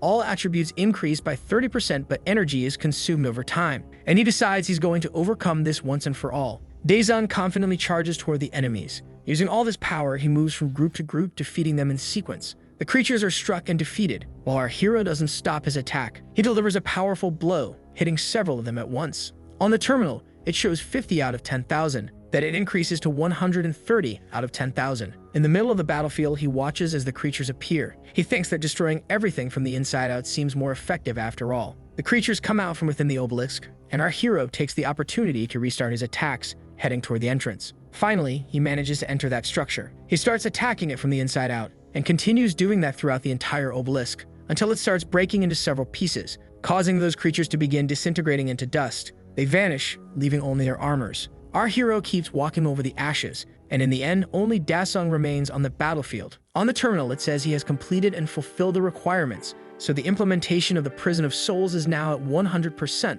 along with the other rewards. 2 glowing spheres appear in front of him, Daesung asks if one is a reward item and the other would be implementation item, that it's best to check the other items first. Then he gives a command, collect. The spheres seem to respond to this, and one of them goes toward the boy's chest. On the terminal, it shows that the reward is the soul prison artifact and it transforms the souls of the dead into ghosts. He received a skill to imprison, able to capture the soul of a dead target in the artifact and resurrect, bringing the soul back as a commanded soldier. Lastly, memory sharing. He can view some memories of the designated commander, and it shows he has 0 souls out of a possible 20. Daesung says the initial purpose is to collect bodies and gather information, but there are very few of them, and that must be why he received another reward item. Giving the command again, he says, collect. The red sphere begins to react. And on the terminal, a question appears asking if he'd like to inscribe the expansion rune onto his soul prison. Then Daesung gives the collect command and the 2 spheres interact, showing that the number of possible souls has increased to 100. The boy continues holding that powerful artifact and squeezes it in his hand, making it disappear. Finally, a message appears saying that the soul prison has been collected. He says the purpose of coming there was achieved and wonders where he should go now.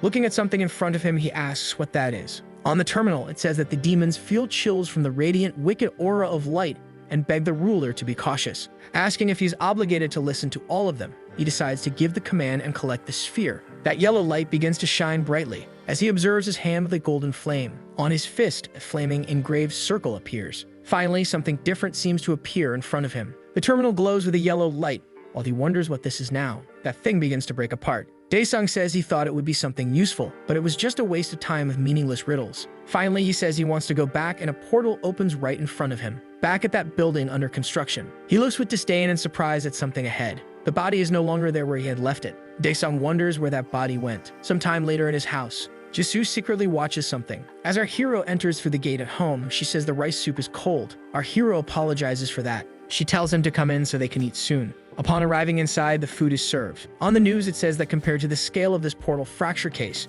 that his mother turns off the TV and says, "Rice, we can start eating." Daesung says the world is changing a lot, that he saw monsters appearing in the news. Ajumma watches her son eating and says she's afraid he might be shocked, so she can't tell him. She apologizes that she's a mother but can't help with anything, but she kept going. Then Daesung says it's okay. He says she survived unharmed in a world like this, so he's grateful for that. She is surprised to hear what he said, and his sister just eats, pretending not to care. Our boy wonders what kind of atmosphere this is. Then he says that anyway, if there's nothing his mother or Jisoo want to have. The girl asks why if he's trying to buy cool things for them. Inside, his mother asks if he wants more soup, and he confirms. His sister says that's a double portion. Elsewhere in the Soul Clan, someone asks what's going on, and another person says they were heading to the underground, and if it's because of the licensing exam. On the other end of the phone, someone says it's similar to training in the mountain cave, and Chano says not at all, and asks if he really wants to go back there. Daesung says he found a bug, but it disappeared in the blink of an eye. And on the other end, his friend asks what he means by bug. And our hero thinks that the body vanished completely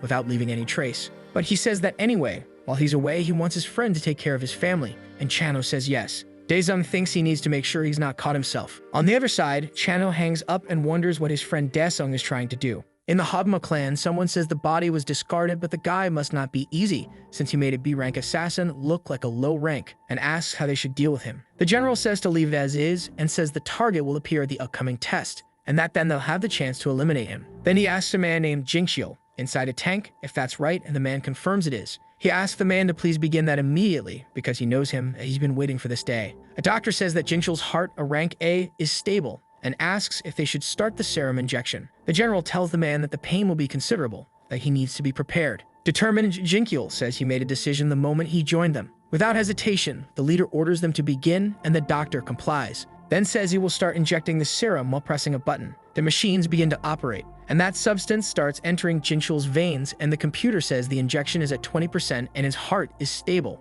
Inside the tank, the man struggles to endure the pain as the injection level reaches 40%. Suffering, Jing-il fights to endure and says, "Great." The injection reaches 50%, and the computer shows the man's data. Alarmed, the doctor tells his boss they've exceeded the normal range. But without hesitation, he orders them to continue. The doctor warns that he could die if they keep going. Then the general says if he were going to die from that amount, they wouldn't have brought him here. Tense with the situation, the doctor says it's at 80%. As it climbs to 90%, the man inside the tank screams in pain and despair. Finally, the injection reaches 100%, while the man continues screaming, until the computer shows that his heart has stopped. He remains still inside that tank. Everyone in the room falls silent, just watching the situation. The doctor tensely says it seems his heart stopped, that he's dead. But the general puts a finger to his lips and signals for silence. Suddenly, something starts to happen inside the tank. And to the doctor's surprise, he sees something on the monitors too. Out of nowhere, the man's heart starts beating again. That doctor seems to not understand it. Jing-il's eyes open inside the tank, while the doctor says it can't be. With a punch, he breaks through the thick glass wall and comes out of that device on his own. Now outside, he lets out a scream, while his boss looks quite pleased with it. Jing-il stands there in the middle of the room, full of energy pouring out of him, while the general says he almost disappointed him, but tells him he did a good job, and that he's looking ahead about 10 days into the future. Meanwhile, our hero receives a message from his friend, asking if he's only been using the association's test weapons and armor. Daesung thinks that if the equipment's performance is bad, he can endure it physically, but before anything else, there's something he needs to check. So he grabs a twig and begins to swing it repeatedly. Hitting it against his arm, he thinks he knew it. Unlike weapons, protective equipment doesn't appear in reality. Protective gear can wear out constantly, so he decides to experiment with weapons. Daesung opens his inventory and looks for something inside. He thinks that weapons can also be overwritten, and the twig is recognized as a weapon. The terminal asks if he wants to load the judgment dagger with the weapon recognized by the absolute ruler, and our hero confirms it. Something starts happening to that dagger, and also to the twig he picked up. The terminal shows that the loading is complete. Then he realizes weapons are also possible, and so he made his dagger take on the appearance of that twig. Daesung wonders if he should go pick it up, and then he calls the Pantheon. Sometime later in the territory of the Flame King, our hero walks through that steaming place. He says he never thought he'd return to that place. Across the fire plains, he sees several creatures approaching, and observes it closely. Those wolf-like monsters continue approaching. On the terminal, it shows that the mission has high difficulty, and you must destroy Orcul's minions, receiving the Hellfire sword as a reward. It also shows that their race is Beast, and they are the tame soldiers of the 5th Celestial Apostle, Orcul. Daesung says he never thought he'd use this so soon. Running the weapon through his hand, he invokes the power of the Soul Prison. At that moment, a huge armored creature appears in front of him. With a mocking look, he asks the monster what's up, if it wants some food. The creature prepares to attack, and our hero charges at it, unleashing a flurry of attacks before the monster can even counter. As that thing falls, he throws his dagger forward. One of the creatures stares at him, full of energy in its furious eyes. Something passes through the monsters, hitting them in the process. One of them seems to feel the force of the attack. That dagger continues its work, and keeps striking as many creatures as possible. On the terminal, it shows that 33 soldiers were absorbed, until the weapon returns to its owner, and Daesung observes the battlefield. Then he gives the command to summon the fallen soldiers, but his opponents charge ahead without concern. When suddenly a shadowy hand appears, grabbing one of their faces. One of those soldiers emerges under our hero's command, while others begin to appear, and clenching his hand, he crushes the creature's head. The other monsters seem to get even more enraged. Meanwhile, several of Daesung's soldiers appear. Then he gives the command for them to go. His soldiers charge at the enemies, as the monsters do the same. A large-scale battle begins at the location, while Daesung lights a lighter and then a cigarette, and starts smoking while watching the fight. Surprised by something, he spits and wonders how Chano knows about smoking that stuff. Meanwhile, up ahead things are going wild. The fight continues, and one of our hero's soldiers seems to have taken the worst of it. He smiles and says they're fresh bugs, but still, you can't let your guard down. The enemy charges at him in fury, but something seems to come after it. Almost on top of Daesung, it is grabbed by something shadowy. Then he explains that as long as the stigma isn't removed from the body, they can regenerate infinitely. With strength, his soldier pulls the creature back and approaches the monster to attack it. Daesung says the undead don't feel fear and don't hesitate at death. On the terminal, it shows he obtained 12 soul stones out of a total of 1,000. Daesung says it's not working. If he leaves everything to them, he might have to fight all night. And the implementation of this mission is at 50%.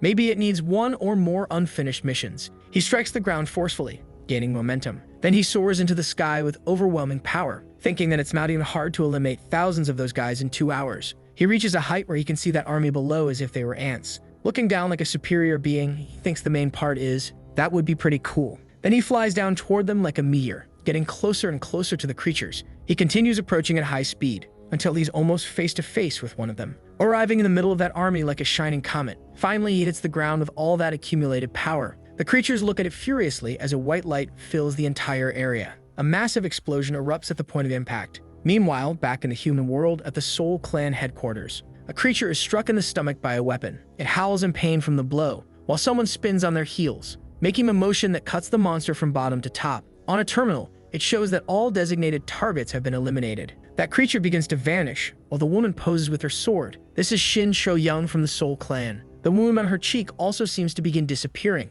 On the terminal, it says she is exiting the hunting simulation and thanks her for her efforts. A man in a suit asks the captain how she can enjoy this. He is the head of the Soul Clan's department, while the clan leader, Huang Jun, says that it's not bad. He explains that she tends to get nervous during battles and ends up acting without thinking, so it's good to train that part since there are still 10 days to go. He says they should increase the intensity of training by 2 levels, and if they want to surpass the Mad Dogs, they first need to surpass themselves. Then the department guy asks if he's referring to Jung Jin, the leader of the Hogma clan, as a Mad Dog. The leader says yes, that no one would probably beat Shin Cho's score in this test if not for him, and Shin is rank B, while Jung Jin is rank A. Jung, irritated, says no, that it's more about what the Hogma clan is doing. The man says, come on, you could do that again, and asks if he wasn't banned from entering the rookie test for a year because of that incident. Then the chief says that's why they've gotten dirtier, and that they're unprepared to fill the gap this year. His subordinate says that in the end, Shin Cho and Jung Jin are doing the first part of the test, and that this will be a stage for those two. Interested,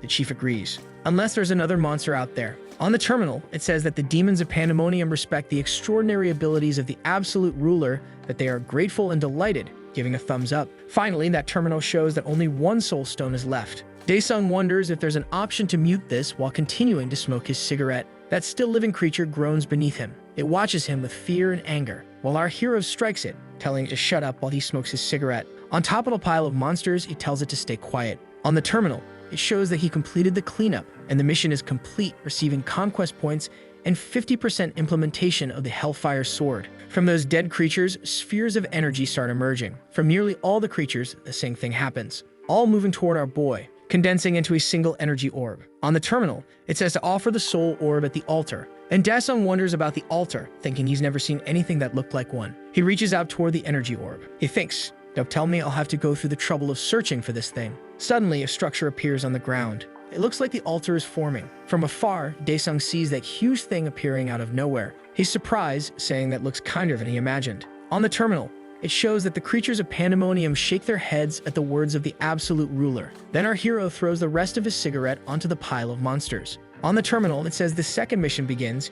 He must offer the soul stone at the altar and show his qualifications to the snake guardian. Arriving there, he places the stone in the altar's container. Then that stone begins to react. The spheres atop the columns emit the same type of energy, when suddenly something gigantic appears in front of him. Daesung simply watches it silently. When a giant serpent appears, staring at him, it fixes its gaze on our hero, and Daesung returns that gaze. On the terminal, it says the guardian is the snake favored by Orkiel, the 5th celestial apostle, and he must answer her question to qualify and claim the celestial item. Surprised by the situation, Daesung says, what? He says everything was going fine, and now there are these questions and answers. Says they're trying all sorts of weird things. Daesung tells the snake to ask its question, and that he'll give his special answer. Finally, the beast begins to speak, but in a language the boy doesn't understand. Incredulous and irritated, he asks if she's joking with him. Suddenly something flies and hits one of the snake's eyes. The serpent screams from the attack. Daesung asks how she dares try to sell him drugs. On the terminal, it shows that blood naturalization has been activated. It will consume his life over time and increase his attributes by 300%. With a hand movement, our hero acts again, and his weapon strikes the creature's other eye. The dagger finally returns to our hero's hand. Determined, he charges at the creature. He jumps up to her head's height. As he attacks the beast, he says they treated him so kindly, so maybe he's coming off as soft. He adds that they should use whatever they've got, calling them evil bastards. Daesung keeps attacking non-stop. With fury in his eyes, he yells, snake. And atop her head, he strikes her repeatedly. The beast writhes as she's attacked, when suddenly she begins to swell. And in the next moment, her head simply bursts. Our hero lands on the ground after that, with the snake's remains flying in all directions. He says this smells like fish. Then something catches his attention, and he says it was a pretty obvious pattern for dealing with guys like them, and that he's not surprised. Where the creature's head was, something begins to happen, and a new head starts to form in place of the previous one. He thinks if that flame is what he thinks it is. In a moment, that enormous serpent is whole again before him, and now angrier than ever. Our hero says that won't work with such an obvious pattern. Ready for battle, he tells the monster to come. Daesung watches that furious creature. The snake charges at him, determined to attack. Prepared for it, he waits for the strike. He braces his arm between the monster's huge teeth and steps on the creature's tongue, placing himself inside the beast's mouth. Inside, he sees something emitting a strong light and says, also, this is the flame of regeneration. Then suddenly the giant snake closes its mouth over our boy. The serpent rises, having swallowed our hero. On the terminal, it shows the demons of Pandemonium fall into despair and turn their faces, covering their eyes. But in the next moment, something seems wrong with that monster. Then it opens its mouth, spitting out something glowing. From inside, our hero leaps out, landing safely on the ground. He braces something heavy, breaking the ground. and rises wielding that enormous sword. On the terminal, it shows he obtained the Hellfire sword, and since the implementation is at 50%, it won't function normally. Some skills will be sealed. He says 50% is enough to deal with this creature. Now it won't be able to use the Flame of Regeneration. The furious serpent charges again at our hero, and Daesung prepares with his new sword. Determined, he says this is too much, and raises his weapon full of power, striking the monster mercilessly with a precise attack. The sword opens a hole in the creature. His attack is extremely powerful, and it was enough to split that thing into two halves. Our hero watches the result of his strike, and on the terminal, it shows you completed the mission, gained the serpent's blood, 20,000 conquest points, and 100% implementation of the Hellfire sword. Suddenly, the chains wrapped around the weapon break, and Daesung looks at the now complete weapon with satisfaction. On the terminal, it says this is the Hellfire sword, and the trials were to see if he truly desired it, to withstand the ordeal of burning flame for the designated time. He thinks that's it, that this is a necessary step to fully understand the sword, the trial of the scorching hell. On the terminal, it shows that the remaining time is 239 hours. The trial won't take his life, but the pain will persist. Daesung knows you must endure the burning pain for another 240 hours. That's 10 days. As everything is engulfed in fire, he thinks, but he knows he doesn't need to go through this trial. Then he asks, have you become a dog that no longer recognizes its master? Flame King. On the terminal, it shows the remaining time is 239 hours and 54 minutes. And that when he says something, it should remove that countdown from in front of him before he cuts it to pieces and burns it to ashes. So the terminal shows that the remaining time is now 0. That fire starts to fade and someone calls out to their lord. They ask for forgiveness for not realizing who he was until now after hearing his voice. Daesung says it's okay, it's been a long time anyway. King of Flames. A strong light appears through the smoke. He says he made sure not to go to Pandemonium. Pandemonium is the final destination of souls who died in hell. It is a world of endless nothingness, like the depths of a deep, dark sea. The terminal says that demons shed tears, that they beat against the walls of darkness and beg the ruler to release them from there. The King of Flames says that since his lord left, he has been waiting for him to strip him from the face of the storms of time. Daesung asks if he resents him, and the king replies that no, it's not like that. If it was his choice, he will gladly accept it. He says that the reason he got upset is because of what happened after his lord left him. Our hero seems confused and asks, what? Then he says that one day a foreign and unknown enemy appeared from the edge of the dimension. They took advantage of the moment when the demonic beasts had lost their power due to the vacuum left by the monarch and swept through hell. As if that weren't enough, they sealed the time and space of hell. They banished the demons to Pandemonium. He explains that he just watched as he saw the demons being crushed, and that he had no choice but to be swallowed by a huge white snake. He was stripped of his pride and has spent his time on meaningless things. But fortunately, his lord freed him from that. He adds that with all due respect, he doesn't know why he returned there. Daesung replies that he needs his help, and that he'll know the details when the time comes. The King of Flames says he is grateful that his lord is looking for him, and our hero then asks if he knows what that thing is. Then he answers that he doesn't know what it is but feels an unfamiliar energy. Daesung asks, unfamiliar energy. The King of Flames explains that it's the same energy he felt coming from the outsiders. And he tells his lord that he doesn't know what that thing is, so he should be careful. But it seems our hero isn't listening to him. He says the system has never screwed him over after working hard, and it's never too late to be cautious once the collecting is done. Then he grabs that thing. A golden terminal appears saying, prior entry here, you have obtained 2 out of 3. He says it seems like he has obtained permission to enter somewhere. The terminal asks if he would like to leave the Pantheon, but he replies no. Daesung thinks that so far he has only left the Pantheon and returned to reality. Then the terminal asks if he would like to leave this area and return to the Pantheon, and he thinks he still has items to obtain besides that sword. He gives the command to return to the Pantheon. Back in the human world, someone says the video of the massacre is getting wild, and another person says it was inevitable, it wasn't a joke. They ask if the manager saw it too, and he replies of course he did. Chanho thinks he really can't say that he's his friend. That would be embarrassing. A man approaches and asks if he can see team leader Sung Chan for a second. Chanho asks what brings the director there. Then he says they should take a break and have a smoke. Sometime later on the terrace of that building, the director says he didn't mention he was on site at the time and asks if he found anything. Chanho, tense, thinks about what he expects him to say, that the moment to say Daesung is his friend, he would beg to make him join by any means necessary. Then he finally says that if he had anything he would have reported it, and the director asks if that's it then. What a shame, he says, if he had, he could have made him join the clan. Chanho thinks he'll just keep pretending and says he's right, it's only been 7 days since the license test, and asks how Shincho did. The director then becomes thoughtful, and the young man asks if something is wrong. Finally, he says no, he's just worried that she's pushing herself too hard. Meanwhile, in a forest with 7 days left until the day of the test, Shin pushes herself in training. A voice says there are 10 minutes left until the end of the simulation program, and that there are still 10 targets remaining as a stone slab suddenly appears on the spot. Cho quickly rushes toward it and strikes it with her sword, slicing through it, leaving behind only the 2 cut halves. In the next moment, several more appear. One appears behind the girl, and it opens to reveal a monster inside. The creature emerges from the stone box and charges forward with surprising speed. To the girl's surprise, she prepares to face the monster coming toward her. But suddenly, without her noticing, another creature bites her on the shoulder. Meanwhile, the monster keeps approaching from the front. The creature quickly closes in on her face, until a voice says that's enough, catching her by surprise. A voice says that the training program has ended. She looks back, irritated, looking for whoever did that. And the chief is behind the glass, watching her. Speaking seriously, he tells her to come up because they need to talk. Frustrated, she says she could have easily kept going from inside the medical lab. The man says she's overreacting and asks if she doesn't think so. Shin replies, "Achieve what you want, even if you overdo it," and asks if that's not what he always tells her. She defends herself, saying she was talking about physical overtraining, that she doesn't overtrain her mental strength either. She adds that she knows her own body. The director asks if she knows it better than the artificial intelligence system, and pointing at a screen, he asks if she's seeing that. The left side is the normal range of mental data, while the next is the mental data measured by the eye. Shin keeps watching without saying anything. Then he asks what is this psychological compulsion identified by the AI that is holding her back. Without looking at the director, the girl says she needs to be in the top 5. He asks top 5 and whether she's trying to increase her rank.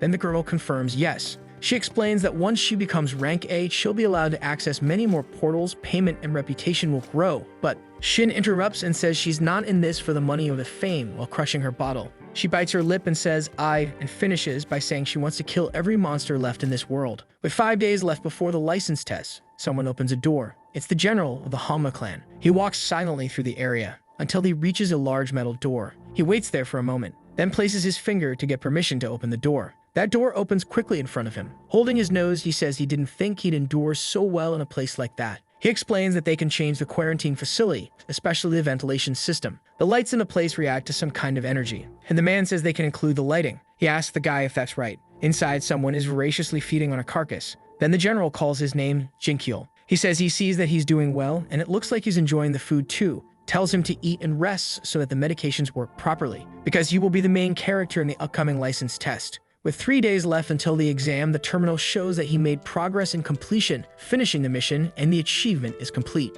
In a frozen place, our hero observes it while holding his sword. The King of Flames asks if now his lord is returning, and finally Dasung says yes, with only 1 day left until the license exam. On D-Day, the number of awakened individuals had increased by 25% since the previous year, and as such, competition for the Hunter exam in the first part of the year also increased. The association said it would change the testing methods starting this year, preparing for the number of participants. Out of nowhere, a luxury car comes speeding and brakes loudly. That beautiful car causes a big stir, and reporters try to guess who it is as they run toward it, shouting, "Hanwha clan, Lee Seokwoo." 2 men looking like a rich executive and a movie star step out of the vehicle. A reporter introduces herself and asks Lee if the young man with him is the rookie from the Hanwha clan and how he thinks the clan will perform in today's test. Before he could respond, another reporter says the clan was barred from participating due to cheating and asks the young man what he thinks about the situation. Thinking to himself, Lee feels those vultures are already getting annoying right from the start. He ends up replying that he regrets the incident that occurred 2 years ago.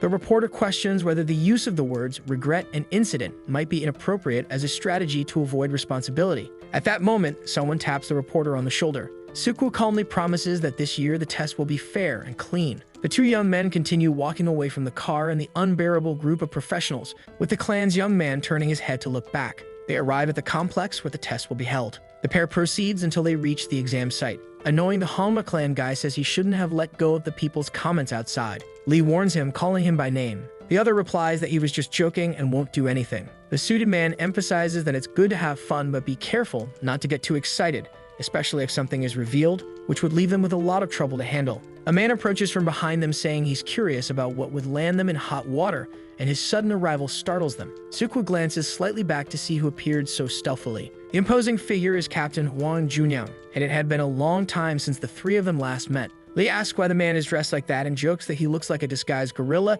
and he replies it's because of the journalists. The captain adds that another reason is that he doesn't have to pretend in front of the cameras, unlike someone else he knows, and the shoe clearly fits the young man. Suddenly, the man notices something different. He starts observing Lee's companion and realizes that his aura is stable, intense, but not overflowing and perfectly refined. Tipping his hat, Wang believes the young man played his hand very wisely. That doesn't go unnoticed, and Sukwu says that although the exam hasn't even started yet, the captain's attention is clearly on the rookie. Junmyeong apologizes for his attitude but explains his concern that he might have to report the young rookie again like 2 years ago and hopes it won't happen again. Coldly, the suited man replies affirmatively. And finally, the two young men turn their backs and continue on their way while the third one watches them. Clearly irritated, Jin notices that the old man is still staring straight at him and asks his companion if that guy has a problem. With all the calm in the world, Lee says he understands how the other feels but emphasizes that the old man is not their target. To know the right target, we have to find him, says the young man. Next, a woman passes by them while using her cell phone, going in the opposite direction. Keel observes her closely and even his expression changes.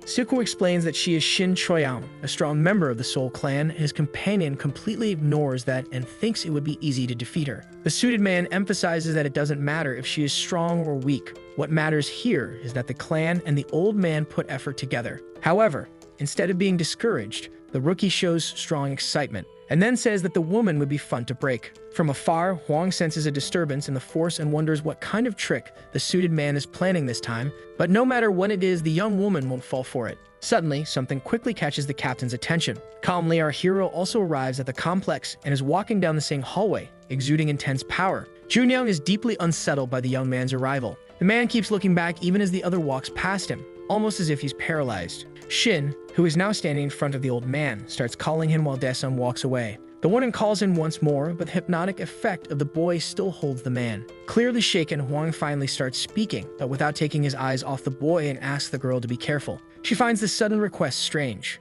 She assumes the boss is talking about the Hanwha teen boys and tries to reassure him that she won't let her guard down. The man replies that it's not about those two that he's talking. While watching our boys relax walk, Junyoung explains that he's talking about him and the young man isn't even aware of all this conversation. Someone apologizes for not being there with him due to having a lot of work to do, and upon hearing that they'll get the clothes back, asks that they be used since they'll just turn into rags anyway. A sound alert announces that the hunter license test will begin shortly and participants must use the provided equipment and head to the exam room. Han stops for a moment in front of a vending machine-type device. On the machine's instructions, it asks to place your finger to be scanned so that a drawer below will open and you can retrieve the contents inside. The young man follows the procedure required by the machine and a box appears with his name written on it. He carefully observes the items inside and realizes that there are some clothes that offer protection. Meanwhile, in the exam room, the participants are gathered in front of the room waiting for the test to begin, and someone says they're finally going to take the exam. An older man, feeling fulfilled, wears his special outfit while feeling it was worth all the complaining to get there and rise above those who tried to ridicule him. The man feels rage, especially toward the bastard who dared to touch his head, and thinks he'll do something if he sees him again. As he thinks he won't let it go, someone arrives and puts a hand on his head, startling him. Bursting with anger, he starts turning around, wondering who did that. A young man with the number 14 printed on his outfit looks at the man, exuding a powerful aura, and tells him to get out of his way. Sweating heavily, the bald man considers giving up on reacting. While this nonsense is going on, Daesung with his uniform number 104 arrives at the scene. Our hero observes the man in a defeated posture, leaning with his head against the wall. Excited, the young man activates his own aura and says, "Let the games begin." Meanwhile, in the license exam building, Sho waits along with the others for the start. The young man from the Hanwha clan seems a bit impatient, and our hero remains deep in thought about everything. There's a good number of people gathered there, but lights of that huge place gradually turn on until it's brightly lit. Circles of energy appear in front of everyone. They are impressed, wondering what that is, when suddenly, the sound of someone testing a microphone fills the room. A man introduces himself as the supervisor and says it's a pleasure to meet all the ladies and gentlemen, wishes everyone luck, and will get straight to the point. The gate prepared by the organizers this time consists of 3 floors, each gate giving access to a different environment with different objectives. One of the men asks what's this about 3 floors, and another says it's the first time he's seen the number of floors divided by portals. Someone raises a hand saying, "Over here." Then he asks when he will give them their weapons. And the man explains that test candidates will not receive any weapons, and they may not bring anything other than the protective suit they are already wearing. In the crowd, people are heard asking what he's talking about and how he expects anyone to fight without weapons. Suddenly, a voice says it's a pleasure to meet them, that he's an agbot who will assist them in their progress. He explains that the theme of this test will be adaptation. He asks how well they can demonstrate their natural talents, even if freezing night cold or a scorching tropical night. He says that the hunter's aura is what matters. In other words, the strength of their bodies, and they must demonstrate their abilities to adapt and fight. And if there are no more questions, he will open the gate. An energy gate appears behind all of them, and quickly evolves into a more solid passageway. The supervisor shouts that everyone must now enter the gate behind them and wishes all participants good luck. On the first floor of the gate in the tropical forest, people are walking through, suffering from the heat. They wonder what this is. It's hard to breathe. An outraged man curses the situation, saying they'll have to dry off if he does this before the exam. From a screen, someone watches several of the candidates. From a large broadcast room, some men observe the test on the big screens. One man says the standard of the candidates taking the test is low, and another asks if the test is too hard, wondering if they'll all fail. One of the operators says he doesn't think so, and as expected, the rookies sent by the Soul Clan have courage. On the screen, the girl begins to say later. She thinks she needs to clear her mind as soon as possible to use the least amount of energy. The clan director thinks that their show is really good. Back in the control room, they comment that it looks like the Hogma clan also prepared well this time. Jim is impressed and thinks that this is really crazy. The clan general hears someone say that the Hogma clan prepared well this time and that they're excited about it. He gets excited, thinking that the old man got worked up just from seeing that. Suddenly, he notices that the Soul Clan director is impressed by something right behind him and thinks he shouldn't be that impressed. Captain Huang is impressed, wondering who that is and why he seems so calm. He calmly observes the screen until he notices something that surprises him and he thinks, that boy. On the screen, our hero appears relaxed. The general is surprised that he hasn't dropped a single bead of sweat and wonders how he can't see his aura and how he's able to hide it. Our hero thinks he wanted to drink now, but he was smart to drink that beforehand on the terminal. It shows he is free of any abnormal status and environmental factors. He thinks that according to the exam rules, if he's caught, he'll be immediately eliminated. But if he's not caught, there's no problem at all. Among the people, some are heard asking when it will start and that they're dying. Suddenly, a bracelet on everyone's wrist begins to react. And a voice says that all candidates have been confirmed, and for now they will reveal the conditions to complete the first floor, which are deemed appropriate. Candidates must hunt 20 swamp orcs. Then suddenly our hero dashes off in one direction. One of the candidates curses and says he won't lose. He runs panting through the underbrush, but suddenly encounters a stone in his path. The boy crashes face first into the ground. Looking at a water source in front of him, he says it's a damn swamp. Not believing and happy at what he sees, he asks if it's water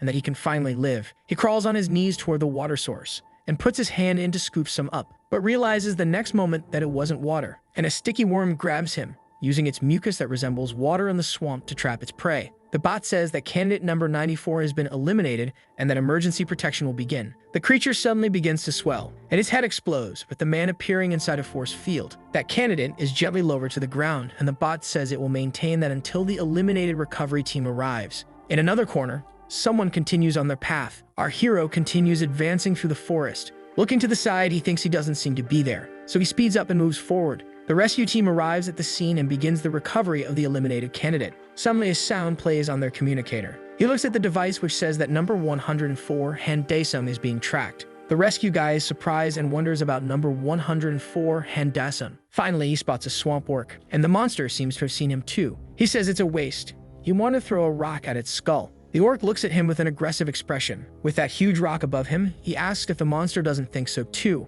calling it a pig. The creature lets out a roar of fury and charges toward our hero. But suddenly that huge rock appears above it, and Daesung punches it to give it direction. The rock shatters into several pieces, and each of the pieces hits the orc, creating a loud crash in the forest and throwing everything into the air. While our hero stands on the battlefield, someone seems to be watching him from hiding. The man thinks that this is number 104, and that when they ordered him to track this candidate, he thought he was insane. Looking at the body on the ground, our hero thinks this is the sixth, and the hidden man thinks he's certainly not inferior to a rookie from a major clan. Daesung says that hunting them one by one isn't being very efficient. He says he didn't want to use his mana so early, but he can't help it. Then he uses his power to summon the Shadow Specters, and gives the command for them to carry out their mission. In another area of that tropical forest, right there, in the middle of the dense and humid jungle, some orcs seem to have noticed something. So they prepare for battle, weapons in hand. They'd wait and are a bit surprised at not seeing anything. One of the monsters tells the other to wait, and says he should be a bit more patient if he wants to eat a tasty prey. Something starts falling from the ceiling onto them, and the amount of that stuff falling increases.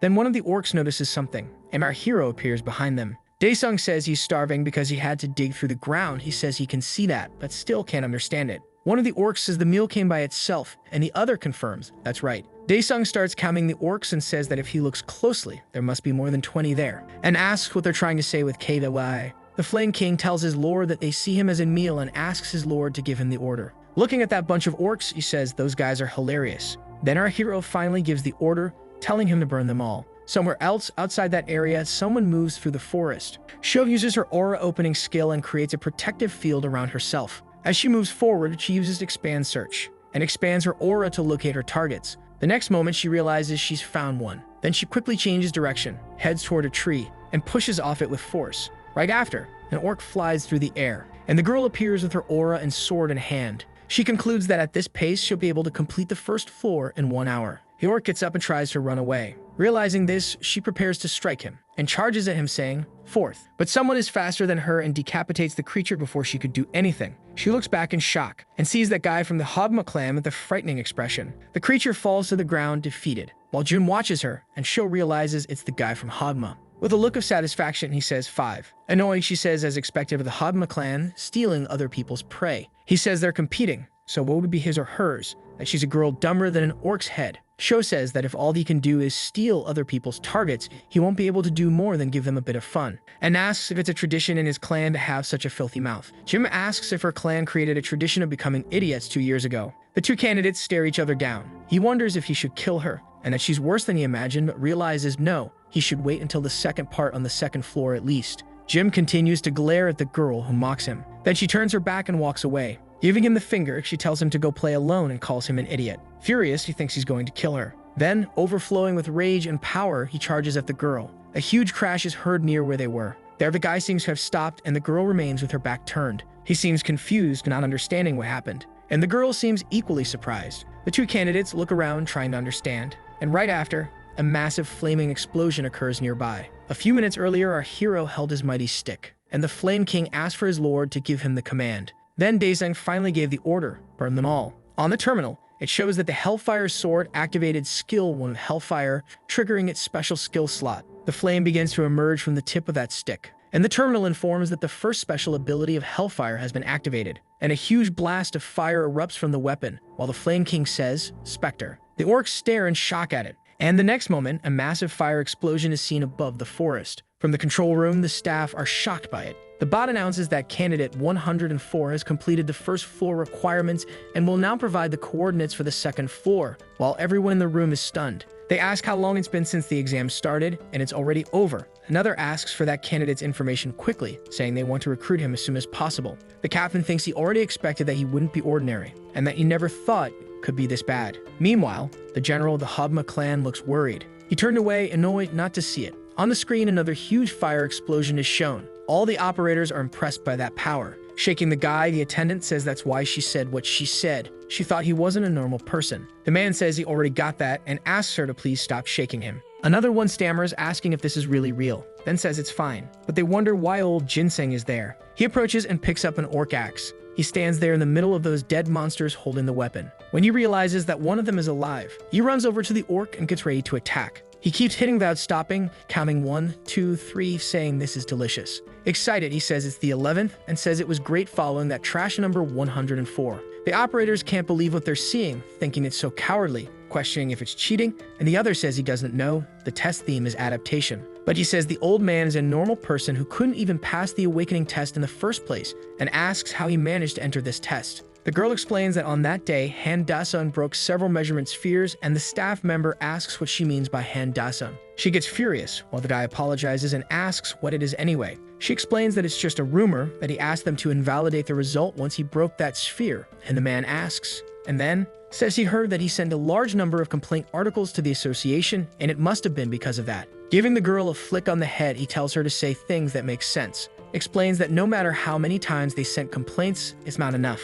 An older man appears and apologizes for their hard work. The three bow and ask why the branch manager is there. The man says that person was approved by him, and this shocks the other staff members. One of them asks how he could. Then the manager explains that 3 nights ago, he received reports that he was caught trying to sneak through the portal with bombs strapped to him. The woman asks if maybe he was trying to commit suicide because he's not awakened. But the manager says no. Explains that he lost his whole family in a portal fracture a few years ago, so this must be for revenge. Everyone goes silent around him. One of them says that if this whole story had a favorable consciousness, the system might collapse. The other two start whispering while he tensely asks if he said something wrong. And the manager says that's it. In general, this is absolutely impossible. but that person is the one responsible for the incident the other day. He got a 3-month pay cut, but feels okay because it's like he found a gem. The operators question why the monitors are acting strange and order to contact the support team. On the big screen, our hero is shown. Sometime later at the test site, 2 men in suits arrive, and a telecom device flies in one direction. The general says the control room must be a mess right now, while the other man picks up the communicator. He asks if candidate 104 wasn't supposed to be removed from the 2nd or 3rd floor, but the general responds that was before Jin's opponent got ahead of him, and questions what he means by removed, saying it sounds scary.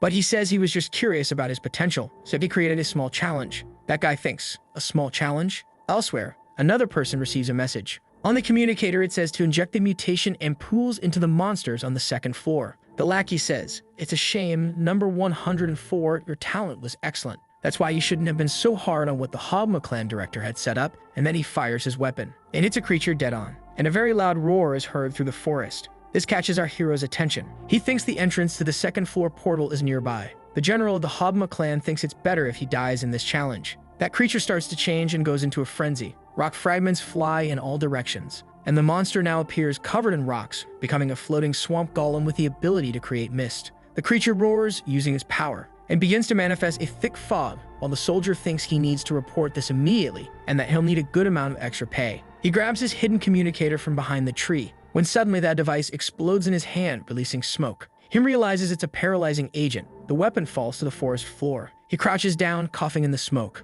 And suddenly that huge creature is right behind him. Our hero keeps walking through the forest. He thinks he's walking in circles, always passing through the same place. He checks his equipment and realizes he's dead. He wonders if that body could have been an accident, that he doesn't believe this was prepared by the test organization. When suddenly he senses something behind him and wonders if he was caught off guard. A bunch of rocks fly in his direction, and skillfully he turns and defends himself from that attack. Without him noticing, one of the attacks gets through and comes very close to his face. It's a different kind of projectile. It hits the spot and explodes instantly. Daesung defends himself as best as he can from the explosion. He thinks it's fire absorption, but then realizes it feels more like mana absorption. Either way, he can't use the ability he used against the orcs. He can't use it because it's on cooldown, and it shows 1 hour and 27 minutes. But it doesn't look like that thing will wait for it. The monster starts summoning those projectiles again, and fires them all at our hero, who defends himself with his weapon. He keeps striking and dodging all the projectiles thrown by the creature. Then he pushes forward and charges, leaving those things behind.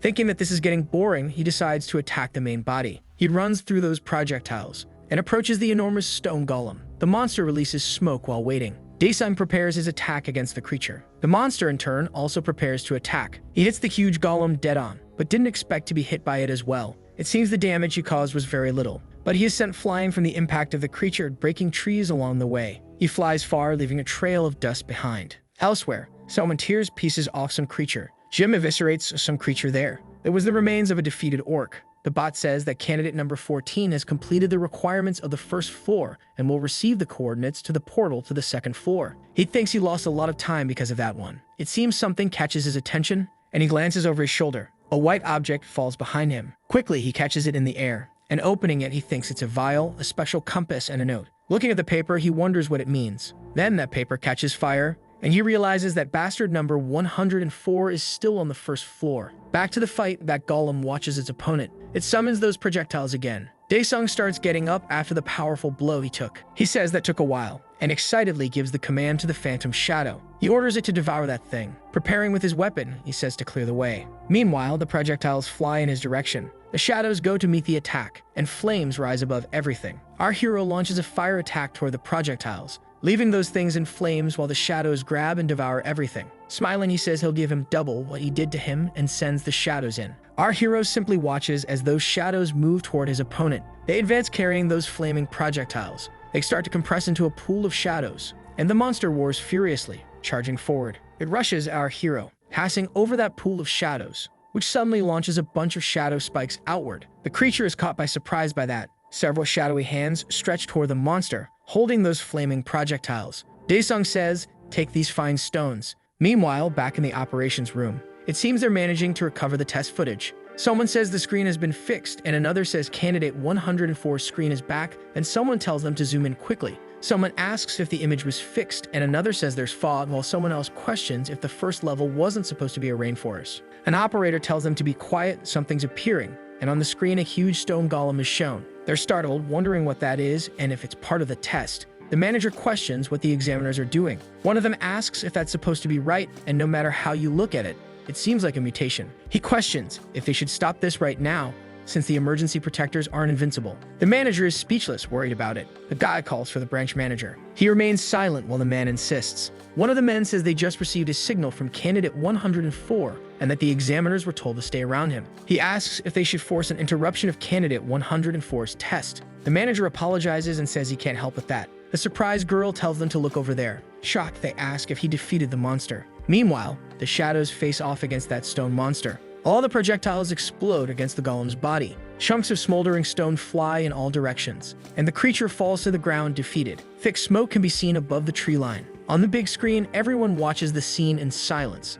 The manager thinks that classifying him won't be possible. He's on the borderline and thought it was just a measuring error. He thinks it's still unclear, maybe. This could be a monster beyond his imagination. The girl asks if he really took that thing down, if that's what happened, and questions if that isn't actually great. Another operator asks, and if he is great, and thus has nothing to do with that test, while the girl asks, what? The girl continues and says she doesn't believe he can understand the current situation, and tells her to look carefully, because Jing-il will reach the portal to the second floor first. The two girls stare at each other with hostility, while the man further back asks the manager if he wants them to remove the personnel stationed there. The boss replies no, that they should instruct them to send a report once they manage to find out the truth. Meanwhile, back in the forest, someone moves quickly, stopping only to look at his compass. Jim realizes it must be somewhere around there. He keeps searching through the trees, until suddenly something catches his attention. He suddenly stops running and observes the surroundings. He realizes the mist is dissipating, so he imagines it must be over by now. But that doesn't matter as long as he gets there first. He thinks he'll destroy the compass later, that he'll run to the X and C. Nearby, the remains of the creature are scattered on the ground.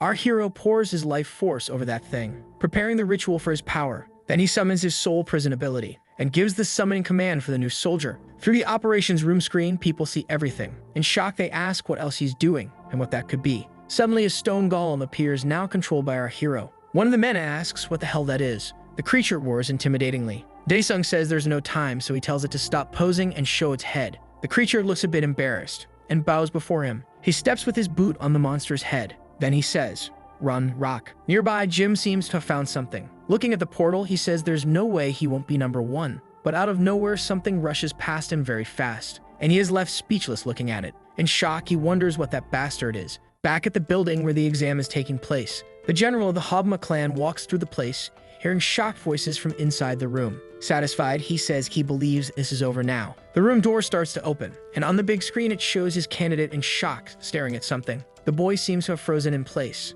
Angrily, the boss thinks he's an idiot. And right now, we can see our hero. He's sitting comfortably on the head of his newest friend. Then he orders it to follow this path because it's the fastest. Daesung says he'll make the road, so it should go straight, and he calls it Rockhead. He orders the flame king to blow, and a jet of fire shoots from his weapon. That huge stream of fire clears a path through the dense forest. Then he asks what it's doing and says, "Rock, run." The golem and our hero move along the road he just cleared. Then he commands the Flame King to blow again. In the control room, someone says number 104 used some kind of summoning technique, and another is impressed, saying he's using an unprecedented technique. One of them questions if that's possible with an aura technique, and the other replies that it's quite possible, since everything in this world is strange now. The girl says that regardless of whether it's a test or not, this will be on YouTube, and that he's playing like it's a fantasy movie. It's as if the competitors had danced. Someone suddenly punches a keyboard hard. The girls look over, surprised, and the men in the room as well. The general of the Hobma clan looks quite irritated. The room remains silent after that. One of the men approaches him, saying that if he does that there. But he just looks at the guy with a furious glare, and one of his henchmen steps in front, telling the man to back off. The boss puts his hand on his head to recover, and apologizes, saying he was just very excited by that great performance. The captain thinks it's disgusting that he didn't anticipate any of this, no matter how meticulous you are. Either way, he thinks Choyam will get there too. Back in the forest, Jin shouts, calling Daesung a bastard. Meanwhile, he looks back and sees another person running toward him. Surprised, he turns to get a better look, and sees its show coming his way. She's coming at high speed, so that guy starts running too. Meanwhile, our hero reaches a cold area. He questions that the first floor was hot, but the second is cold, that they have no creativity. Then turning to the golem, he says, "Hey, Rockhead, good job." He dismisses his soldier, and in the next moment, his bracelet begins to glow. The bot appears, congratulating candidate 104 for having crossed the portal to the second floor. Looking at the portal, he says no one else came and asks if he can start. Then it explains that the top 5 will start in different entry portals, and for now, it will reveal the conditions to complete the second floor. Excited, the bot points to a mountain and says he must conquer the snowy mountain's peak. Our hero starts walking, and the little creature wishes him good luck. He thinks he can't measure exactly, but it must be something around 5 km. Daesung starts climbing that enormous mountain. As he climbs, followed by drones, he thinks this is pretty boring. He thinks he can't use them anymore while watching the drones rising with him. A noise catches his attention from below, so he looks and sees someone at the base of the mountain. He knows he heard that from a rank C or D. They earn money as carriers, but even so, they are awakened people. Jim curses the test for making everyone start in different places. And if it keeps annoying him like this, he won't be able to help it. Until he cuts that bastard down, he thinks he won't be satisfied. Something catches his attention from behind. Looking at that person from afar, he asks who else is there. Then he sees the old man coming and saying it's cold with a lot of difficulty, and that he can't move the tips of his fingers anymore. Jim looks seriously at the old man and thinks that first of all this fly. The desperate old man slaps his own face, saying that he can't take it and that he must think of his family who died without even having the chance to scream. He yells that it's not that cold, but in the next moment an avalanche reaches him.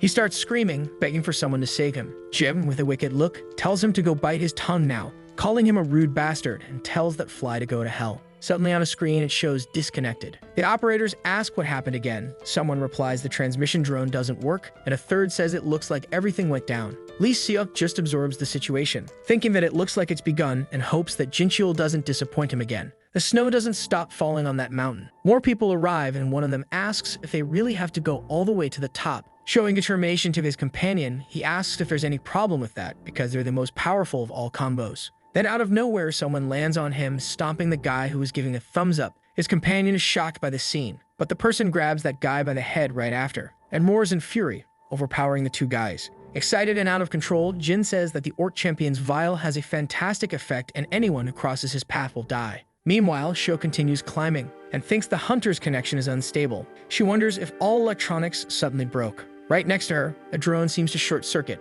Daesung observes this and concludes that it's broken. He says, "Great, let's take it slow now." Then he lets go of the mountain, giving the command to use another ability, the armor of the destroyer dragon Valark. He starts falling, stretching his arms forward, and he keeps falling farther and farther. Nearby, Sho notices something happening and wonders what that is, that huge wave of aura. Then in the next moment, our hero appears flying with a pair of wings. Impressed by that, she wonders if number 104 is flying using aura. Daesung flies past the girl at high speed. Meanwhile, down below, Jim keeps tearing for the other candidates. The guy looks pretty wrecked down on the ground, until something catches his attention, and he sees our hero with wings spread in the air. He says that bastard and wonders if he took a harpy and pull. The next instant, he lets go of his prey and starts running toward Daesung, shouting for number 104 to wait. Meanwhile, in the operations room, someone orders the test to be stopped immediately. The captain stares at the local manager. He asks if the safety of the awakened doesn't come first. Then the manager tells Captain Hwanjun to wait a little longer. They will investigate this as soon as possible. Lee Seok laughs at that and sarcastically says that anyone who wants to become a hunter now can't take this kind of risk anymore and wonders if they can be called hunters. Turning to the man, he asks if that's not right, addressing the branch manager. The manager coughs under the pressure of the moment. Angrily, Won asks the young man if he was the one who did this. Smiling, he asks if it wouldn't be better if a weak hunter didn't become a hunter at all, if he made her that weak. The manager and the rest of the staff just watch tensely. Exploding with anger, the captain says, "That little snake," while the young man says that old man should retire. Back in the test, our hero reaches the top of that mountain. Looking at the gate, he asks if he can end it now, then starts walking toward the door. Still pushing forward, Sho continues climbing the mountainside, and Jim keeps up his climb too. Suddenly, from under a pile of snow, a hand emerges, and someone starts crawling out from underneath. Exhausted, that old man manages to free himself and collapses in the snow. He tries to catch his breath and thinks he won. He shouts that he won because he's not dead. Coming to his senses, he says that it's really cold and that he's going back down. The bot says it will begin explaining what's needed to complete the third floor, to prepare to be attacked by monsters, kill monsters, and gather 1,000 points. While Sho scratches her head, the bot wishes her good luck. She realizes it's completely dark and that she first needs to be careful until her vision adjusts. Suddenly, someone calls her name, and Jim appears, overflowing with energy, asking if she also saw that guy flying just now. She looks at the guy and asks, "John Jing-il." Then he says she was lucky to have gotten there before him. The girl doesn't seem to care much about him. She tells him not to make too much noise and to go his own way, calling him an orc. Jim clearly gets irritated at that. The girl remembers someone telling her to be careful with Dasan. She thinks that 104 is fast on both the first and second floors. Then she stops to look at her bracelet, which reports an error in the aura reactor, when suddenly something hits her straight in the stomach. She's surprised by the attack. Jim, with a maniacal look, says he tried to give that to 104 first, but looks like she's out of luck, he says, enjoying the situation while she's scared, saying with difficulty that Jing-il is a dog. On the terminal, it shows that the first special ability has been triggered. The fire cannon, its firepower isn't high, but it functions as a guided missile. He fires at several creatures attacking him, tells the Fire King to take care of it quickly, and the king obeys the command. He keeps firing at the creatures, eliminating them one by one. Looking at that pile of monsters on the ground, our hero says the Fire King took too long with those bastards. Speaking of which, he asks if the points aren't increasing, then turns away, leaving it behind, and says that before anything else, they'll get rid of everything they're seeing. In the operations room, the manager asks on the phone if the network hasn't recovered yet. Lee thinks that combining the hook component's pulse with the ampoule wasn't a bad idea. Looking satisfied with everything, he mentally apologizes to Huang. And even if Shin-Sho is alive, she must be half-blind or crippled. Back at the test site, someone has their life force dripping onto the ground. Feeling the attack, Sho asks what he was doing during the test. He mocks her, saying he thinks she was kind of soft, and asks if she used her aura shield. But in the middle of the provocation, something changes, and Sho is already on top of him, attacking. She hits the guy square in the face, knocking him back. He tries to steady himself on the ground, and furiously asks, "What the hell?" But looking forward again, he no longer sees the girl. He laughs and asks if Captain Huang taught her hide and seek because she's a bitch. Sho, hiding in a corner, tries to treat her wounds. She uses her power while thinking she needs to recover quickly. But suddenly Jim appears like a sadistic monster, saying he found her. She quickly removes her coat and throws it in Jim's face, catching him off guard. Even more surprised, she lands a solid kick in the guy's sensitive area. He screams in pain, covered by the coat. Then in sequence, she knees him in the face, sending him stumbling back and knocking the coat off his face with the impact. He looks dazed and tries to recover from the attack. Preparing to fight, she says her name is not bitch. It's Shin-Sho, champion of the Soul Clan, then lands a powerful blow to her enemy's stomach. This time, Jim seems to feel the strength of the attack, and goes flying and spinning, getting thrown backward. That guy hits the ground, completely wrecked. Furious, she says he's filthy and rude like a monster and adds, "You're right, leader." She spits, mocking the guy, and turns to walk away. In the operations room, Wong thinks he didn't raise her to be weak. Our hero says this is insane, that thing broke. Half desperate, he wonders what he should do now, and calls out to the organizers, asking if he could just leave and ask them. Then finally, he goes on his way, cursing the situation. Sho wonders why she can't see any of the other candidates, when out of nowhere, something passes very quickly beside her. One of the candidates falls in front of her, and behind her, Jin reappears, apparently fully regenerated. In fury, he calls for Shin-Sho. Without thinking twice, she runs off, escaping the situation. She wonders what he did to the guy, if he killed the other candidate. Then, without warning, something appears in front of her, and Jim appears, hitting her squarely with his arm. He looks at her with a crazed expression. He crouches down and starts punching the girl. She tries to defend herself the best she can. Grabbing her by the hair, he tells her to let out, cursing at her, then adds that he's going to kill her painfully. Jim keeps hitting her without mercy. The girl clearly feels the attacks. Pulling her in close, he tells her to beg for help. Maybe someone might hear and come running to save her. Ironically, he says, "Oh wait, the communication equipment is broken, I'm sorry." While the guy laughs in satisfaction, the girl jabs both fingers into his eyes. He falls backwards, screaming in pain, and releases Sho. With his arm over his eyes, he curses the girl. While she thinks she needs to recover quickly, she needs to escape. Something starts happening in the guy's eyes, while she tries to crawl away as fast as she can. Then the man calls her name, grabbing her by the neck again, saying playtime is over now. With red eyes full of rage, he tells her to die now. But suddenly, someone gets his attention, and our hero arrives just in time, asking what he's doing. Excited by the situation, Jim says it's number 104, then drops the girl all battered on the ground, and starts laughing like a madman. He welcomes number 104 and says he was looking for him. Disappearing from where he stood, he thanks him for coming all the way there. Suddenly, Jim appears right on top of our hero, who seems calm. Dae-sung simply steps forward a bit, dodging the guy's attack, going over to the girl. Confused and surprised, he wonders how. Kneeling near Sho, he says it must hurt like hell, and that it looks like she's recovering slowly, so it must have been a really deep wound. Dae-sung glances over his shoulder and sees the other guy staring at him. With that crazy look, Jim tells number 104 that it seems he has some talent, but our hero ignores the comment and simply asks if he was the one who did that. Jim explains that she couldn't understand the situation, so he gave her a proper education, and laughing, says that he'll be like that soon.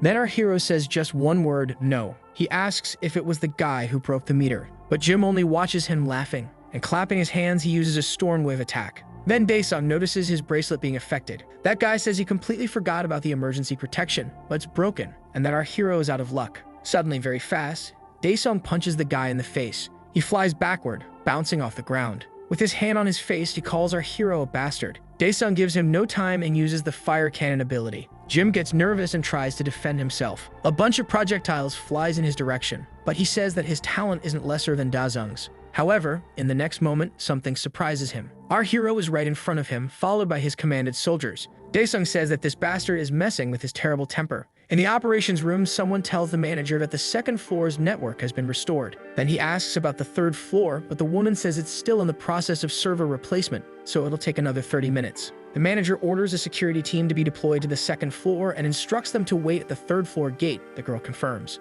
Lee says the manager should take all the time he needs and sarcastically asks if they aren't supposed to be hunter candidates. And Captain Huang thinks he really is a snake's offspring. At that moment, the door opens, and someone rushes in, calling for the branch manager. He reports that the security team informed them there was a death and several injuries on the second floor. The man is shocked and asks what.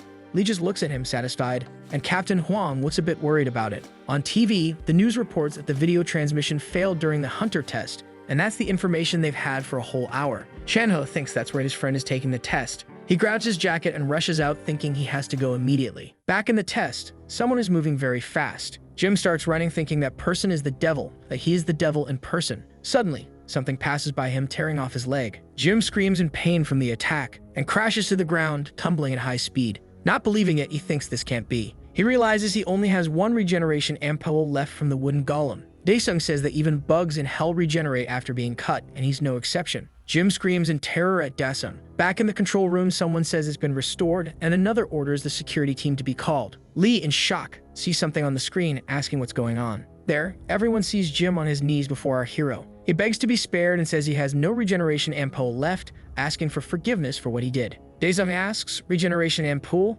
That's a problem. I'll have to cut you in half to see if you multiply. Desperate, he thinks that if he's cut in half, the regeneration ampoule won't save him. In any case, our hero notices that the camera seems to be working again. Seeing that, he thinks, in that case, if the guy answers his 3 questions honestly, he'll let him go. Surprised, Jim says yes, really. Then Daesung makes a quick move with his weapon, placing it over the guy's head. He adds that if he lies, however, he'll cut him in half. That guy is terrified of Daesung. Then he asks first, did you do all this at the test site? The general of the Hogma clan becomes worried about that, and Captain Huang is apprehensive. On the screen, it shows Jim tense, not knowing what to say. Daesung asks if he's the guy who messed with the test. Jim stammers while thinking about what to say. Our hero says to look at the baby thinking and asks if he should ask the question after slicing him in 2. That might be fun. The guy screams, begging to tell him, saying he's right, that he did it all, and repeats that he was the one who did everything. Daesung ponders the response, while the boy stays tense on the ground. In a firm tone, he asks who made him do it, and explains that's the second question. Jim thinks he'll survive this,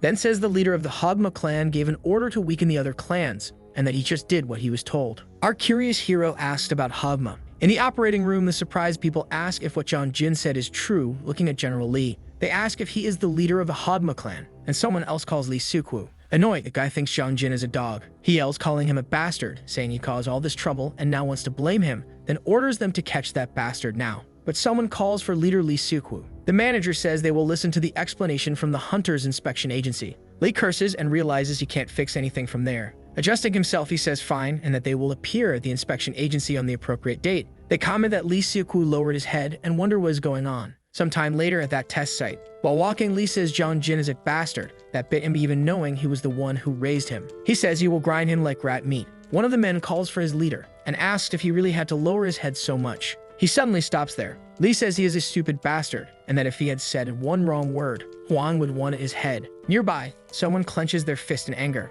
Huang watches all of it furiously. The manager thanks him for his patience with the association, but he says he didn't tolerate it because of the association. He turns and starts to leave, thinking they are all trash. The manager says on the phone that the entire security team has been deployed and the test is over. He orders activation of emergency protections and moving the injured. Inside the test, our hero says, third. Jim waits for the question tense. He asks if there's any point remaining. The boy asks what he means by that. He thinks that if he lies, he will be cut in half, and even if he has 1 point remaining, he'll still be cut in half, and that no matter what he answers. Suddenly, the bot congratulates him, saying Handasa placed first, and that the test is over, thanking everyone for their efforts. Daesung says it ended rather suddenly. He congratulates because after all, he is an incredible S-class hunter. Then in the next moment, our hero attacks the boy. And as promised, he splits the guy in half. Daesung says he had a point remaining and asks why he didn't answer the question correctly. Something happens to show that catches his attention. He looks and sees her covered in green energy. Back at the snowy mountain peak, the security squad approaches the portal, ordering the injured to be evacuated first.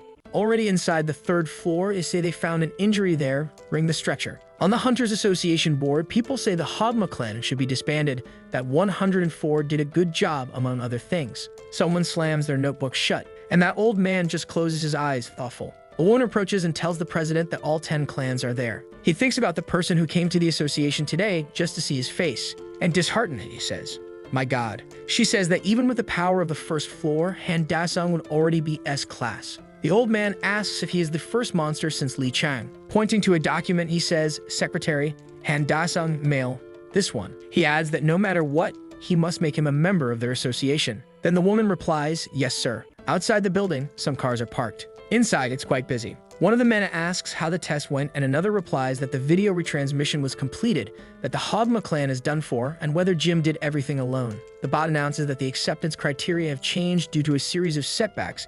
Admission was decided based on the order people passed the 1st floor. The passing standard for the 1st floor. Someone asks if that's not too low a criterion for admission, and another asks how big the incident was. On the screen, it shows that Han Dasung is ranked A. Chanho asks Dasung on the phone where he is. Startled, he repeats, S-rank hunter's bathroom, and asks why he's there. Someone takes a drink in a luxurious place. Our hero relaxes in a massage chair. The double doors open with someone yelling his name. Confused, he asks how all this happened. Daesung says he doesn't know that the president's secretary told him to rest there. Chanho is surprised, questioning the president's secretary, and says this is really crazy. Daesung says that she told him he is an A rank with potential for S rank. Happy with the situation, Chanho says that this is really amazing, and that now he can buy a building with his money. Our hero seems quite satisfied with that. But his friend says that in any case, there's a commotion outside because he's a likely S rank. In the lobby, people say they need to take him to their clan. Another says they need to write the contract, and a third asks if he's a world-class rank that they need to recruit him. Suddenly, the elevator arrives at the 1st floor. It looks like someone is coming, and they ask who that is, saying it's someone from the association side. Everyone runs over there, and they start taking pictures of the old man. He shouts saying that he passed the hunter license test. People take photos and congratulate him, taking more pictures and wanting to interview him as well as asking his name. Then he introduces himself as Dasung. Surprised, they ask if it's Han Dasung. They ask if he can give details about the incident. Another asks him to explain the fire he used on the 1st floor and what happened with the broadcast accident. Suddenly, someone says Daesung's face looks different. Now on the big screen, it shows the old man as Han Dasung, with rank at the border. The candidates are being rescued. One says he can't do this, and that he'd rather be a farmer, and not everyone can do this, and they curse Jim-il. One of the security guards searched all the way to the 3rd floor, but couldn't find Jim-il. Then he answers someone on the phone saying yes, that he will close the portal for now.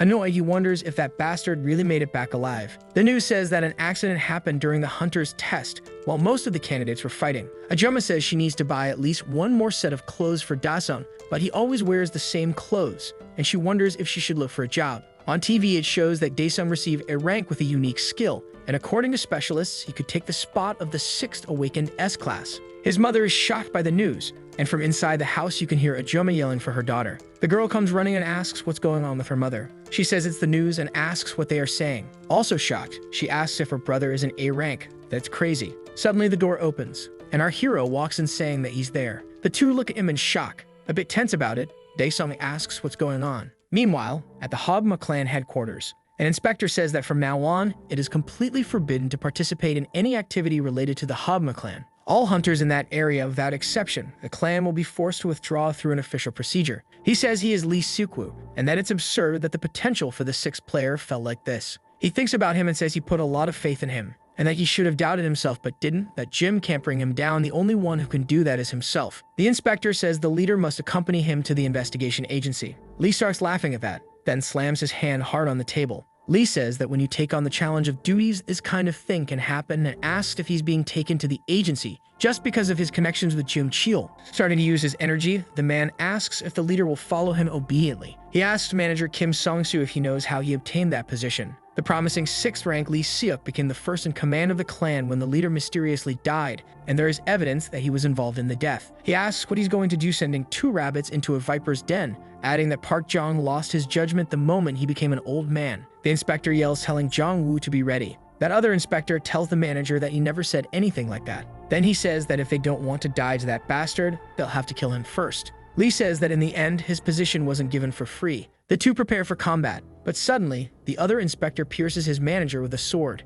In disbelief, he asks, Jung-woo. The man tries to respond, telling the manager that it's not him. Lee says sarcastically, my god, an internal fight, the Inspectors Association has a bunch of problems too. The inspector asks Lee if that is his ability. Then the man responds only by wishing Inspector Kim Sung-soo good luck and uses the puppet aura ability. Several threads of energy fly through the room. One of the men screams in fear, while watching his boss fall lifeless. Trembling, he apologizes to his manager, stammering that he didn't do it. Sometime later, the double doors open. The clan leader walks down the hallway with his henchmen lined up. Then Lee asks if he should inform the association president what will happen if he dares to touch him. Sho is receiving medical care. Won watches her lying in bed. The doctor explains that she can no longer work as a hunter since her aura was shattered. He stands there thinking about it, and his eyes fill with fury. Very irritated, he thinks that now is the time for judgment Lee Seok-woo. At home, the mother tells Da-sung no, that she can't watch him doing something so dangerous. Jisoo agrees with their mother. She says that seeing the news, she knows he became a great person, but dangerous things are still dangerous. He remembers Chan-ho saying that if he wants to become a hunter, 99% of families will oppose it, and the other 1% will kick him out of the house. Smiling, he thinks it's just like Chan-ho said. Fajoma tells him that as his mother, if he falls or something goes wrong like last time, she won't be able to handle it. But Da-sung interrupts and says he already signed a contract with Chan-ho's clan. Jisoo asks if it's the clan of his friend Chan-ho, then questions if he signed a contract with the Seoul clan. Suddenly, our hero opens his inventory and sticks his hand inside, leaving his mother shocked, and his sister asks why he's suddenly doing magic. Then he throws a package full of money on the table. Daesung says he received an initial payment from the Seoul clan and asks her to pay everything she owes and use the rest for daily expenses. There's really a lot of money there. His mother, still shocked, asks when he got the initial payment, and his sister, happy, says they get him paid in cash. Daesung asks why they're so surprised and that he'll earn even more in the future. He tells his sister to listen and go back to studying, and to his mother that he'll take care of the house. And from now on, he will protect both of them. The two are moved by this, but say nothing. He feels awkward and asks what kind of reaction is that, wasn't it supposed to make them happy?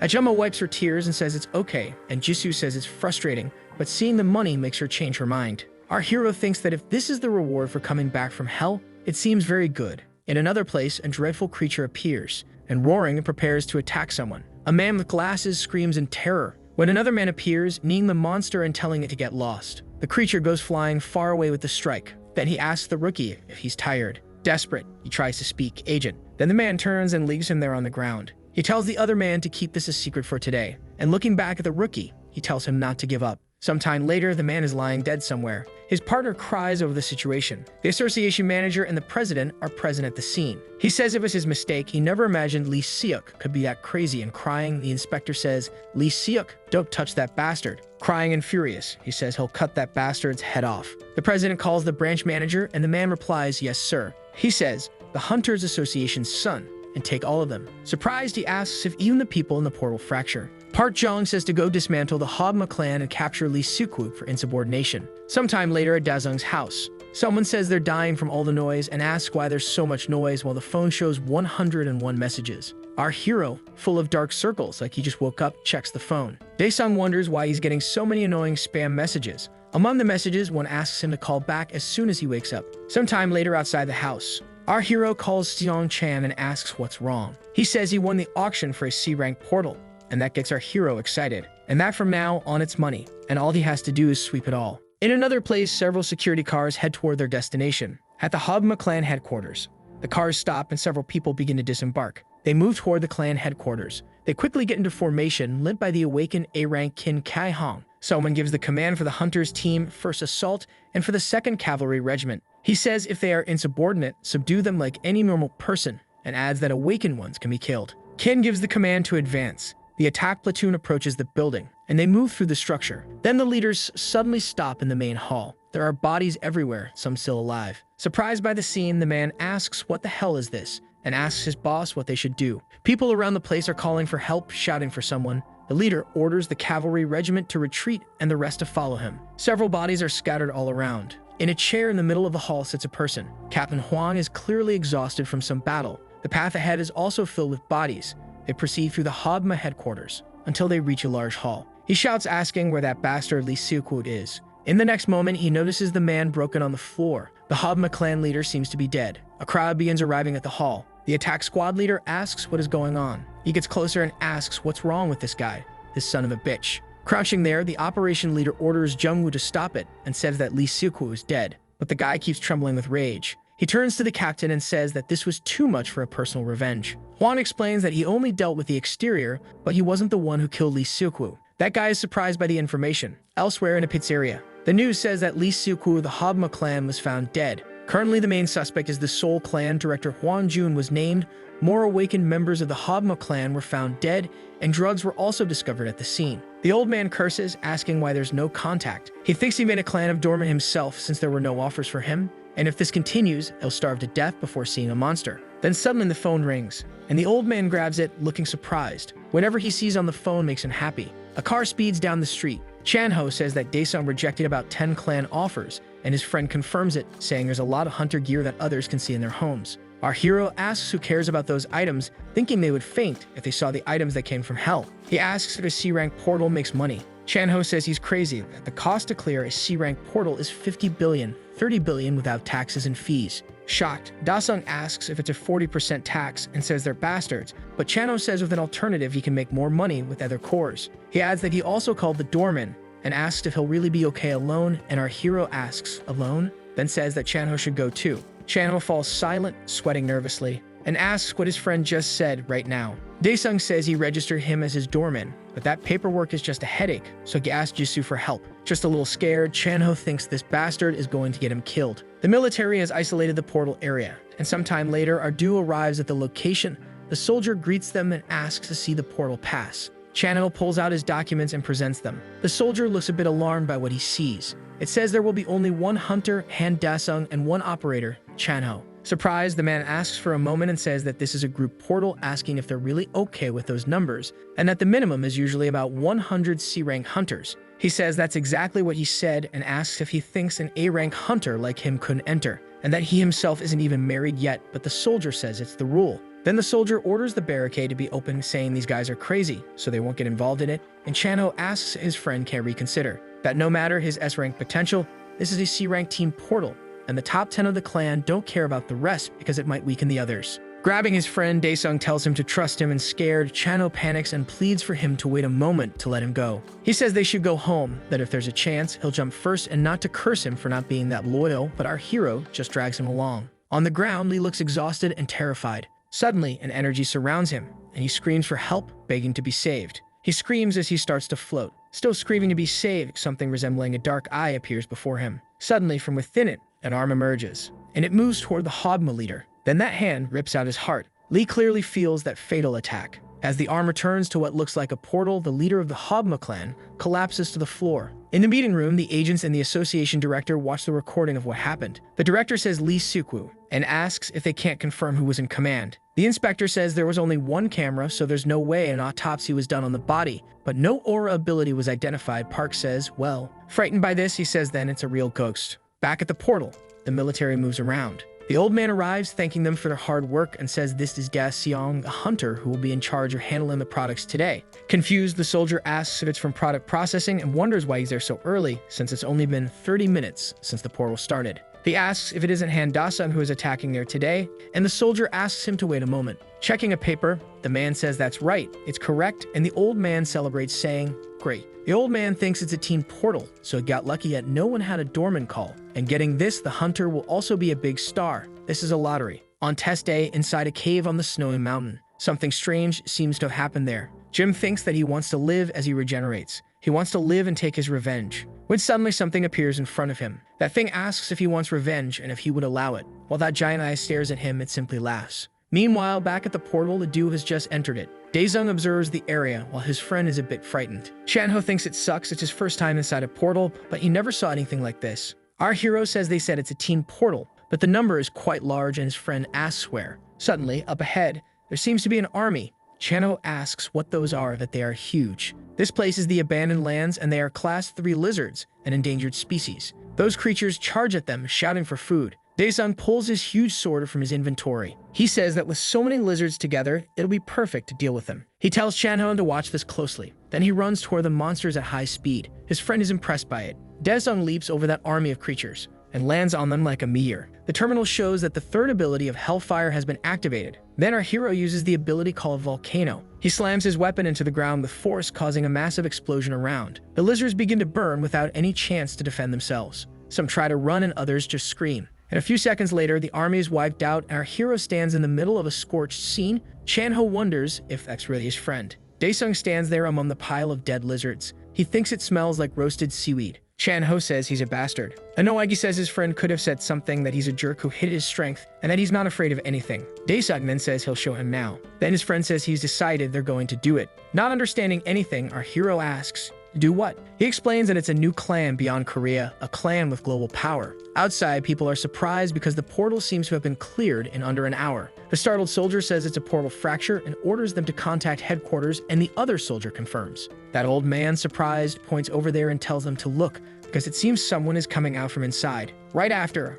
our hero casually walks out with his super excited friend right behind him. Chanho proudly says that the portal is cleared and that they can now take care of the byproducts. Frightened by this, the soldier wonders if it's already been cleared. How could that have happened? Handing over a card from the doorman clan, the old man says he's on Daesung, the hunter who took the test with him last time. He explains that he's in charge of handling the byproducts today, and our hero thinks he has the same name as him. Chanho asks, what is this, that he said it was a doorman clan, but he's there alone. The old man says he created a doorman clan, so this will be quick, and Chanho gets curious about him also being named Daesung. He explains that he'll change his name in the future, so the name won't be a problem. He'll reinvent himself, so the name Daesung won't be an issue, and in the future to call them Lee Daesung and to visit them again. So Chanho tells his friend to go with him. Later, in a tall building, a man shows an apartment saying that floor has a great view, and that the interior, the material, everything is perfect. They look at that beautiful, luxurious apartment. Excited, Jisoo calls her mom and says there's a bathroom in every room. Ajuma asks the guy how much that apartment costs.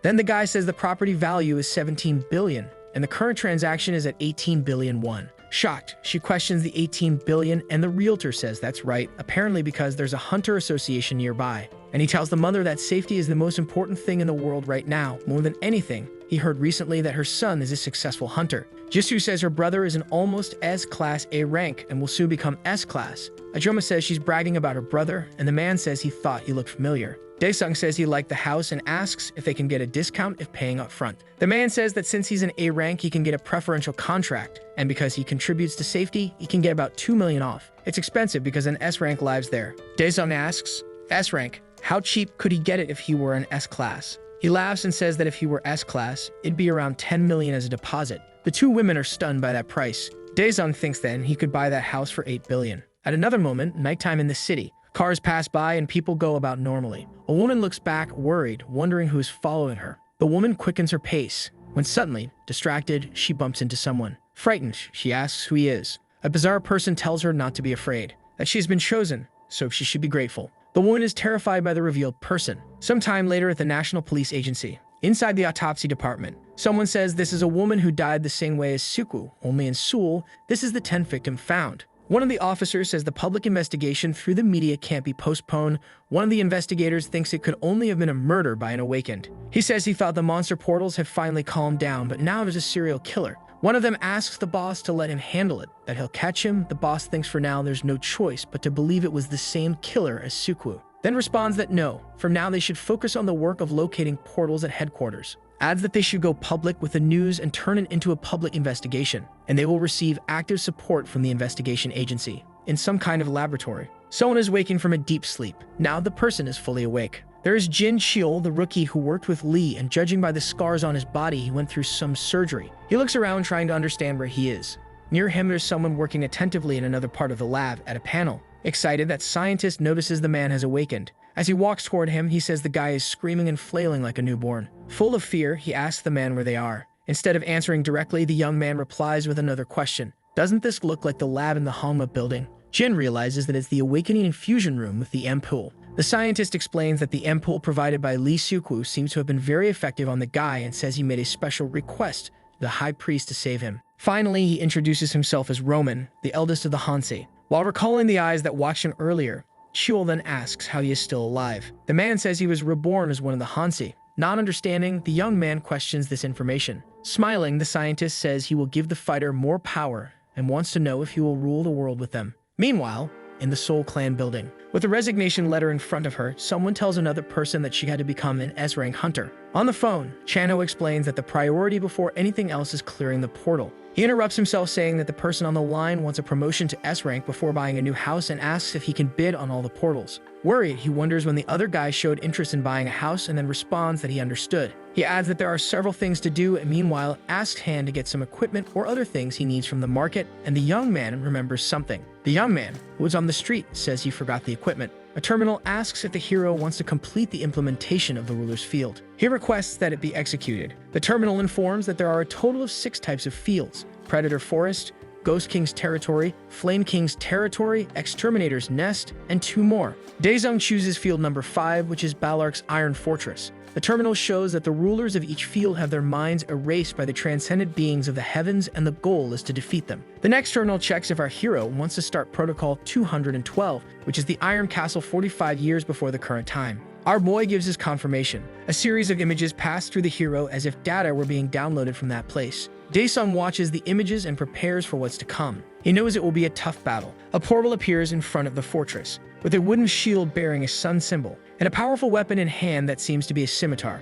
Our hero arrives on the map, but he doesn't seem too happy to be using such elements. "What a drive, they made me weaker to carry out this mission," said the frustrated young man. Back at the Xie, the Hunters Association, several newspapers bring worrying news about someone who caused a lot of trouble at the association. The branch chief orders a subordinate to send an official note to each clan as per the envelope and to pin a notice on the Hunter's bulletin board. Someone enters the room looking for the manager. The 2 men watch the newcomer, waiting for her to speak. The one reports that a team failed to clear the Level B portal with the Ocean Clan. The employee says that this clan is one of the 4 clans in Korea that belongs to Baekhyun, and he knows it has awakened A-rank people. The woman explains that the monster's compatibility didn't match the aura of Baek's skill, and that's why the team needs the support of another S-class hunter. The chief reflects that fractures occur if the portal isn't cleared within 12 hours. But it's a good thing that the one requesting assistance is Baekhyun himself. In Heron's name, the manager orders them to find the whereabouts of S-class Lee Changshik and Siu Dongchul, asking for their cooperation. The young man wonders if there's anyone who would refuse the request of the Great Baek, Korea's #1 healer hunter.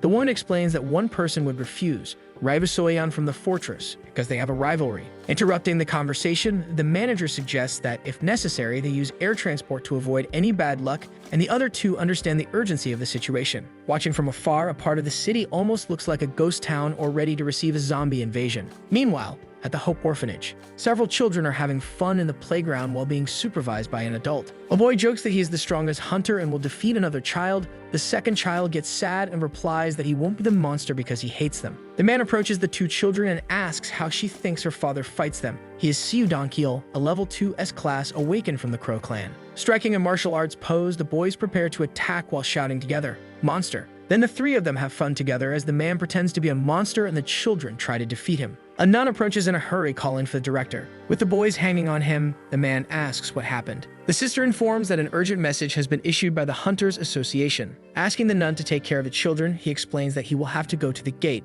As he walks away, the woman asks him to be careful not to get hurt. He replies that he is South Korea's #1 great hunter and tries to reassure her that everything will be fine. Meanwhile, on Jeju Island at the C-rank portal, a group of hunters gathers to close it. Someone suddenly walks calmly out of the portal. Lee Changshik, an S-class awakened from the Chosun group and #1 in the Korean rankings, steps out of the portal feeling bored by the ease of that mission. The group, arranged in 2 rows forming a corridor, bows their heads in gratitude for the hunter's efforts. The apprentice explains to her master that she received an official request from the association in Baekhyun's name to assist her in attacking another portal. The man questions why such a powerful hunter would need help. While watching the helicopter fly overhead, Lee recalls that the young woman was very beautiful. Someone is standing on top of an activated portal. Han doesn't understand what's about to happen there. A horned creature begins to slowly emerge from the portal. Once fully out of the portal, the beast kneels while leaning on its weapon, and Daesung sees it from the bottom of the stairs. The enemy activates a power that envelops its entire body. Difficulty: unknown. Description: defeat the gatekeeper. No time limit. Objective: deal with the enemy. Reward: conquest points, and 10 implementation. Our hero knows he'll be defeated if he tries to deal with the enemy in his current state. The equipped items available for this mission are the priest Odie's sword and the great ice giant's shield. The young man sits on the ground and begins thinking about how he can win with what he has. He tries to recall how to defeat the creature, but nothing comes to mind. Now he's staring at his weapons, searching for a solution. Suddenly, an idea lights up his thoughts: ice shield. Then he turns his gaze to the warrior dragon that seems to patiently await its opponent. In the next moment, our hero says to himself, Eureka. Now somewhere else in the city, at the entrance of the B-rank portal, security guards protect the entrance with tape and ask journalists not to cross. A reporter explains to a news outlet where he is and that the Ocean Clan is preparing for a second attack after failing to capture the first portal. Two guards who look like they came out of Men in Black get annoyed, wondering how and where these vultures get all this information. Amazed, people watch the Ocean Clan approach along with the incredible Bake, and they ask the woman for an update on the mission's progress. There stands Beck Heron, an S-class hunter belonging to the Ocean Clan, and the reporters bombard her with questions about the failure and even her dating preferences. The crowd seems hypnotized by the beautiful woman, showering her with compliments on her appearance and fighting efficiency. She approaches a journalist and kindly asks to borrow his microphone, and the man can hardly believe his luck. She begins to explain the mission, saying she will block the B-rank opening and for that will count on the help of the two best hunters in Korea. The reporters wonder who could be better than their muse, and some come up with two possible names. The woman confirms the rumor and announces that the first and second places in the South Korean rankings are their Lee Chang-sik and Seo Dong-kil. While absorbing that information, people try to understand how the men arrived so quickly at the portal entrance. Lee speaks with admiration that even though the previous attack failed, she stands firm, and he says the girl likes attention, thinking she was the one who leaked information. Cheerfully, the woman approaches the two, saying they should go together. Journalists argue among themselves, send the news quickly, while another writes a catchy headline, dealing with the B-rank breach with the Lee Seo-baek duo. Out of nowhere, a fireball flies